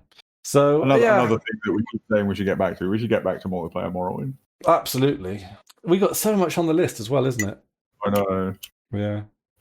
But anyway, yeah, that's just the thoughts I had on it. And one thing. Sometimes I entertain the idea of a square video, but works in both short and long form, like as the absolute bastardization. But I don't know if that's actually. I don't know whether or not it's worth leaning one to the other, if you know what I mean. Yeah, I just like square video aesthetically. I just like that as a format. I think it's a nice, comfortable. You know, it's weird. Like with my TV channel thing, when an old show comes on that's 4:3, which is give or take square, there's something There's something more. It's just easier to watch. I think just the less information is enough information, and you just feel less tired. It's less tiring to watch. There's just something nicer about it. I think to me that's mostly aesthetic. But 4:3 is an entirely different beast to me again. Really, I think of 4:3 as give or take square. I think 4:3 is the superior ratio for computer monitors. If I'm honest, if I was to, it might even be 3:4 or like 1:4:3, 1:3:4. Like, you know, the L-shaped monitor, because you know. I mean, I'd just go square. If I was in charge of the world, I'd just make all monitors are square. Films should be square. Not always. There's reasons to go more wide, and there's reasons to go. Yeah, but then you'd need a wider monitor, wouldn't you? Well, no, just you're blackbarring something. So it's just where the black bars are on it. If you're on a wide screen, 4:3 is blackbarred for me. If you're on 4:3, then 16:9 is blackbarred or anything wider. Fine. I mean, yeah. I mean, if you're making a thing for a specific screen in mind, it would make no sense to black bars it, right? What do you mean? Well, if I was making a film for television, I'd make it 16:9. Why else? What else? If I make it square, it's not filling the screen. That's fine. That just becomes not the screen for the purposes of watching that. In some films, they do black bars for like effect. Yeah, which is. Well, I mean, there's lots of movies are wider than 16:9, so you get you got the black bars, and old TV shows are 4:3, so you get the black bars down the side. Yeah, but the old TV shows are black bars because TVs used to be that way. That's just modern films are wider than 16:9 because they're still prioritizing cinema, where you can do whatever you want. Even on a cinema screen, you're essentially black barsing something. There's part of the screen that is unused. Yeah. With some films. So most films, they edit down to the aspect ratio they want. With some films, they used to send out or give the specs for, I can't remember the term for it, like a thing they put in the gate, like a mask they would put in the gate and then project through it. So the film would be bigger than what you see in some cases. And I think in the case of Odyssey, again, not a Nolan fan, but the whole thing shot in IMAX, which is 4:3, I think. But obviously, there aren't many IMAX cinemas where you can see the whole thing in 4:3. So there are different edits at different levels of cropping. Oh, okay. Different cinemas. That sounds like a chore to edit, because it's probably largely the same, except for that one scene where you don't want to cut the top of someone's head off. He's had to shoot it so that everything's in the middle of the frame vertically. Whereas, actually, somebody mentioned about have you heard of the film Obsession? No. Okay, it's the most recent, really popular horror film that's popular with the kids, and everything in that film is right in center of frame because it's a young director. He knows about TikTok. You can very easily make TikTok videos out of it, and that's how it got shared, and that's how it got popular. It's interesting. It's absolutely. Yeah, I mean, I don't see. That's the thing with the vertical videos is that I put out. I don't know where their home should be. I guess YouTube Shorts, because I think you worry about that too much. I do. Yeah. I think fundamentally, we're against things like YouTube. We're pro things like Reels and hosting it on your own site. But I come down to, like, if you're not where the users are, it's gestural. It can be philosophically coherent and fully meant, but it's you're just, there are people there who want to watch your stuff, and you're making it hard. Yeah. You're also not engaging with the system you don't like. I'm not saying it's illegitimate, but there's something that's maybe a little bit performative, maybe a little bit artificial, I think. Well, with shorts, the stuff we do, like our Space Virgins, would get 10 times as many views on YouTube, right? I don't know, actually. Like you say, it's the fact that we're a Feddy is our home on, particularly with Space Virgins. I don't know how many views it'd get on YouTube, to be honest. I think it'd easily get 10 times as many. But video, roughly video per video. That'd be a couple. Because some of those Space Virgins are barely into double digits. Yeah, it's really up and down. Actually, it's very varied. I think titles and thumbnails probably matter as much as Oh yeah, YouTube has been telling they matter. But yeah, I think they'd easily get 10 times as many on YouTube. And a little bit of me cares, just not because we always say we don't care about the numbers. It's just, if somebody would enjoy it, I want them to see it. Yeah, I mean, I think it's such a fucking niche thing to begin with. Like the fraction of the public that's going to enjoy what we do on Facebook. We're niching ourselves out of existence. We're niching, yeah, exactly. Yeah, if we're niching ourselves down to single digits, like at a point, it's like, what is the point? Is it just because we enjoy making them? And I do, but you know what I mean. Well, okay, all right. See, that's the thing, right? So, I mean, the freeboot as far as I'm aware, is going to be, like, its core home in terms of its essence, its ideology, all that kind of stuff is on the website. Like, because being audio, primarily audio, it means that it can be shared around. It's small, it's portable, it's not at the mercy of big tech and data centers. I really like that. However, then it makes sense to me that stuff like, well, people like shorts, and a lot of people like shorts that don't necessarily like podcasts.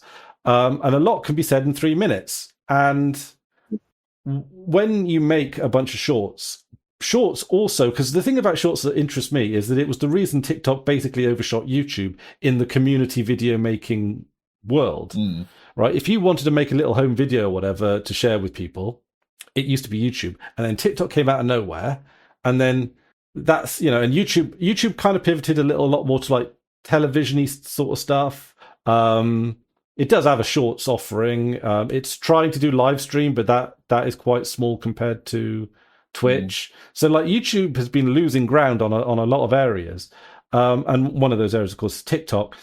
And the thing is with the short, the reason it seems like is that YouTube was always like king of the market, because what other upstart company could afford to host limitless video? Yeah, which, I mean, they didn't even in the beginning, did they? Well, not in the beginning. As you said earlier, there's a limit. And it's also it's just the wrong way of thinking about everything. Why? Like, because YouTube is still absolutely the king of long form, wide videos. Like, yes, they never lost that. They never lost ground on that. It's just that some other place is doing something else. Why'd you have to do everything? Just let them do that. Do your thing. Yeah. And but the thing is with shorts, I can just quickly say, in terms of the ethics of all this, I think I'm leaning towards, like you say, I think your own website should be the home of everything, and after that, it should be shared. And then, it comes back to like the FOSS idea. It should be shared as broadly as possible, so long as the license is right, so long as all this stuff is CC0 or whatever. Yeah, put it up on YouTube, put it on TikTok, put it on, just have it everywhere. Have it everywhere. And part of the argument, and this can be a little bit spurious, but ideally it would draw people to the more ethical things eventually. That would be the idea, but also we get to make it on our terms, and we get to throw it out there for the world. But that is also why I think shorts are kind of interesting, because a short, it depends vastly on what the short is actually of, determines the file size. But they're very small files by comparison, like 20, 30, 40 megabytes. even at the worst, they could be, yeah. And okay, so you could do the super higher resolution ones. Who gives a fuck about that when it's just talking? You can throw those around. I can keep a stack of them, and they will always be my little stack, in my archive. That's you fine. Can move them wherever you want. I can move them. I can stick them. If YouTube gets censorious or super locked down, it's the problem is when people depend on a particular corporate platform for what they do culturally or their living or whatever. That's dangerous. But if you're just spreading your wild oats all over the internet space, then it doesn't matter. That's how Alex Jones kept about, innit? They tried to ban him off a few things, but he kept telling the truth, didn't he? Oh man, but that's kind of that's a little bit where sort of my head sort of drifts towards a little bit is like, and I don't know, I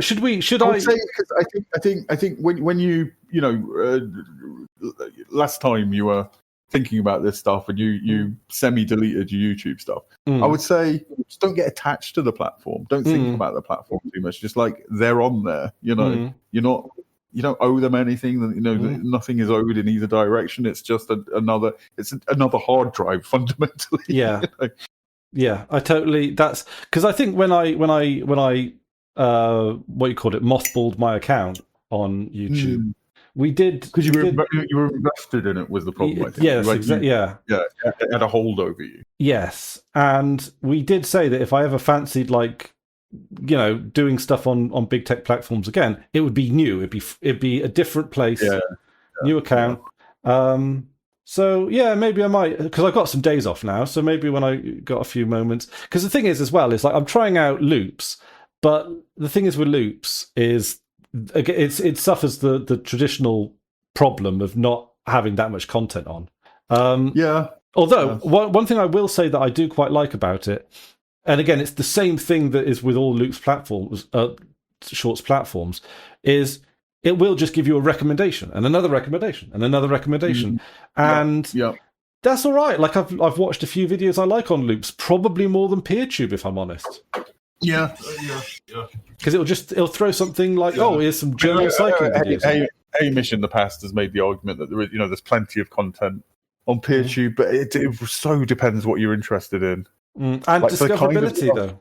And discoverability. The kind of stuff I watch on YouTube, for the most part, the political discussions by top-tier academics in the field and, physics stuff of similar nature, that isn't on PeerTube. It just isn't. And, just in terms of just like, I assume YouTube has billions more videos than the entirety of trillions, PeerTube. I would go so far as Probably trillions, So just, unless you're into the particular niches that PeerTube is strong on, which is the things that, the Fediverse is strong, like in 3D printing, maker stuff, like, sure, you're probably very well catered for. Even then, if you watch a lot of that stuff, you're probably going outside. But for anything other than that, it's not there. But I do think that loops is there's definitely a lack of content on loops, but the presentation of that format. I think you're expecting it to fill up less time, so the less is slightly less of a problem, maybe. Yes, but also it just throws you something. You like it, you move on. You like it, you watch it. You don't. I think that just method of just throwing stuff at you kind of works. Like I think it works better. Long form, I hate it when sometimes if you're not logged into YouTube and it defaults to the autoplay, the next recommended I hate that. Why would I want that? But on short form, absolutely. Yeah, well, I don't have it on autoplay. I just scroll down, boom, scroll down. Sorry for people at home. I've just played a shorts video and it was very loud. I'm going to mute it because this one, this is just someone dancing. But okay, it has entertained me for 5 seconds. It's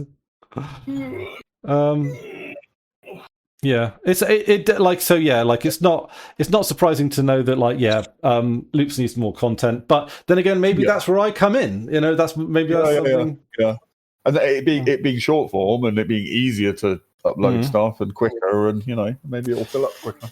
Yeah, it is. Because the thing is, it's exactly what you'd expect it to be. Like it's got the same kind of TikTok-y look, TikTok but on the Fedi, and I don't know. Maybe like the thing is, you can have the platform, but it's the investment needs to come from people that make the videos. Are you on an instance right now? Can you link me to one? I don't think I've ever actually looked at Loop. Oh, loops.video is the instance I'm on. So this, so it's what you expect it, isn't it? Exactly what you'd expect it to be. Yeah. In terms of how it works, it works. I do think there's something that's kind of touched on this earlier. I think there's something healthier in the TikTok, whatever you want to call it, environment where copyright seems to be completely disrespected. Yeah. Like if somebody likes something on one platform, they'll just upload it to another platform. Like ownership, all of that is out the fucking window. And in a way that I like, I'm in favour of that. Yeah. Yeah. And it's easier to say, like, because I think on TikTok, is there not like you can actually download a TikTok video? Oh, can you? Yeah, I don't know. It might be a setting that the video owner needs to apply or something. But right. Yeah, I think. Yeah, but the thing is, of course, TikTok really capitalized that early on because it's the TikTok watermark on all the videos. So when it was getting posted up, that's good for the person making it as well. That neuters the idea that sharing things is bad. Excuse me. See, I always thought if I wanted, I feel a bit like I'm a bit worried. Not worried. I'm a bit conscious of am I being a bit of a dinosaur by like lovingly wanting to stick to the old 16:9 let's play style of video that no one else really cares to watch that has been done, when I can modify that to a short, do it the way I like, and do it the way that people want to watch. Like, I don't think you dinosaur. You seem to enjoy the short form. And I like the refining of it. Yeah. Also, I fundamentally I don't like it. I like my wide, long. See, the thing is, I'm not a watcher of shorts. This is the thing that I find a bit odd. Yeah, right. You like making them. I like making them. I like watching my own. I feel a great sense of pride when I've managed to take something that's quite long and take the beats of it and boil it down. Yeah. So I get a great, and there are shorts I like. I find them addictive, but not necessarily that I like them, which might say something. You know what? I in my short dalliance with TikTok, when I tried it out for a week or so, it did get me to one podcast. They did shorts, and I ended up watching the full podcast. So that works for sure, even on me who used it for a few days. Yeah, but if we're saying something good in 3 minutes, the podcast is just they don't even have to come to the podcast. Like if for sure, yeah. But I put a little title. See, the thing is, I put a little title card at the end of the Game of Thrones stuff that I do, partly because they loop, and I think it would be a little bit disjointing when it starts again straight after. So little end card when it's conversation and that's cool. But it's one of those things that I have an interesting relationship with shorts because they're not something that I like to watch. They are something I like to make, and they're something that is undeniably mainstream in how people consume content. And I'm like, I'm sure there are like video directors that are dogmatically pro black and white. It's like, no, people don't really want to watch black and white. It's like, no, why did we ever move away from black and white? I loved, So I don't know. It's this adaptability thing that I've got. Is like, how much should we adapt to the changing world, and how much should we be dinosaurs? I think if you this is more pertinent in like political stuff, but if you're saying something, you go where the people are. Choosing to say something to fewer people is never smart or sensible or productive. Like go where the people. Yeah. Well, what I'm working on at the moment is. So, I got my blog on chrisware.wales where it's blop. And then I've got also like, what else I got? I got podcasts and I've got a master feed of all the stuff that I do.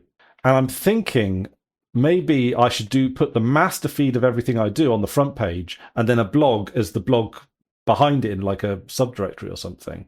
Yeah. And then everything I do, including the blog, will come up in this RSS feed aggregate. And then I need to work on, I don't know, like pagination or presentation a little bit more on that, which I'll probably do over the next few days. But then also, Loop's video does have an RSS feed, but it's an Atom feed. So now I've got to work out how to convert an Atom feed into RSS, which should be easy, right? They've got tags. So it's still XML. Yeah, I think a lot of feeds that call themselves RSS. They are off an Atom, I think. I think people mix them up sometimes. I might be wrong. Or is there an overlapping standard? Yeah. They're super similar, yeah. So, well, it doesn't work at the moment because I did try and put Chris Vision, which is the Loops channel, which is a name I set like 2 years ago. And I tried to sign up to it last night. I was like, you've already got an email address with us. I was like, oh, okay. So I don't know, Chris Vision. I remember when I set the name, I wanted something, because the thing is in the Fedi is it only shows you the first part of your handle. So if I'm like Chris Ware for everything, you're not going to know the difference between Chris Ware videos and Chris Ware Mastodon. Chris Vision. That's there. So yeah, I need to work out how to feed in the Atom thing, which using XML Starlet, I'm assuming is going to be quite trivial, right? We are getting to that point where we're getting into the techie minutiae, shall we? Yep. Let's. Okay. Good luck, and I hope you enjoyed this 3-hour short. All right, toodaloo, everybody.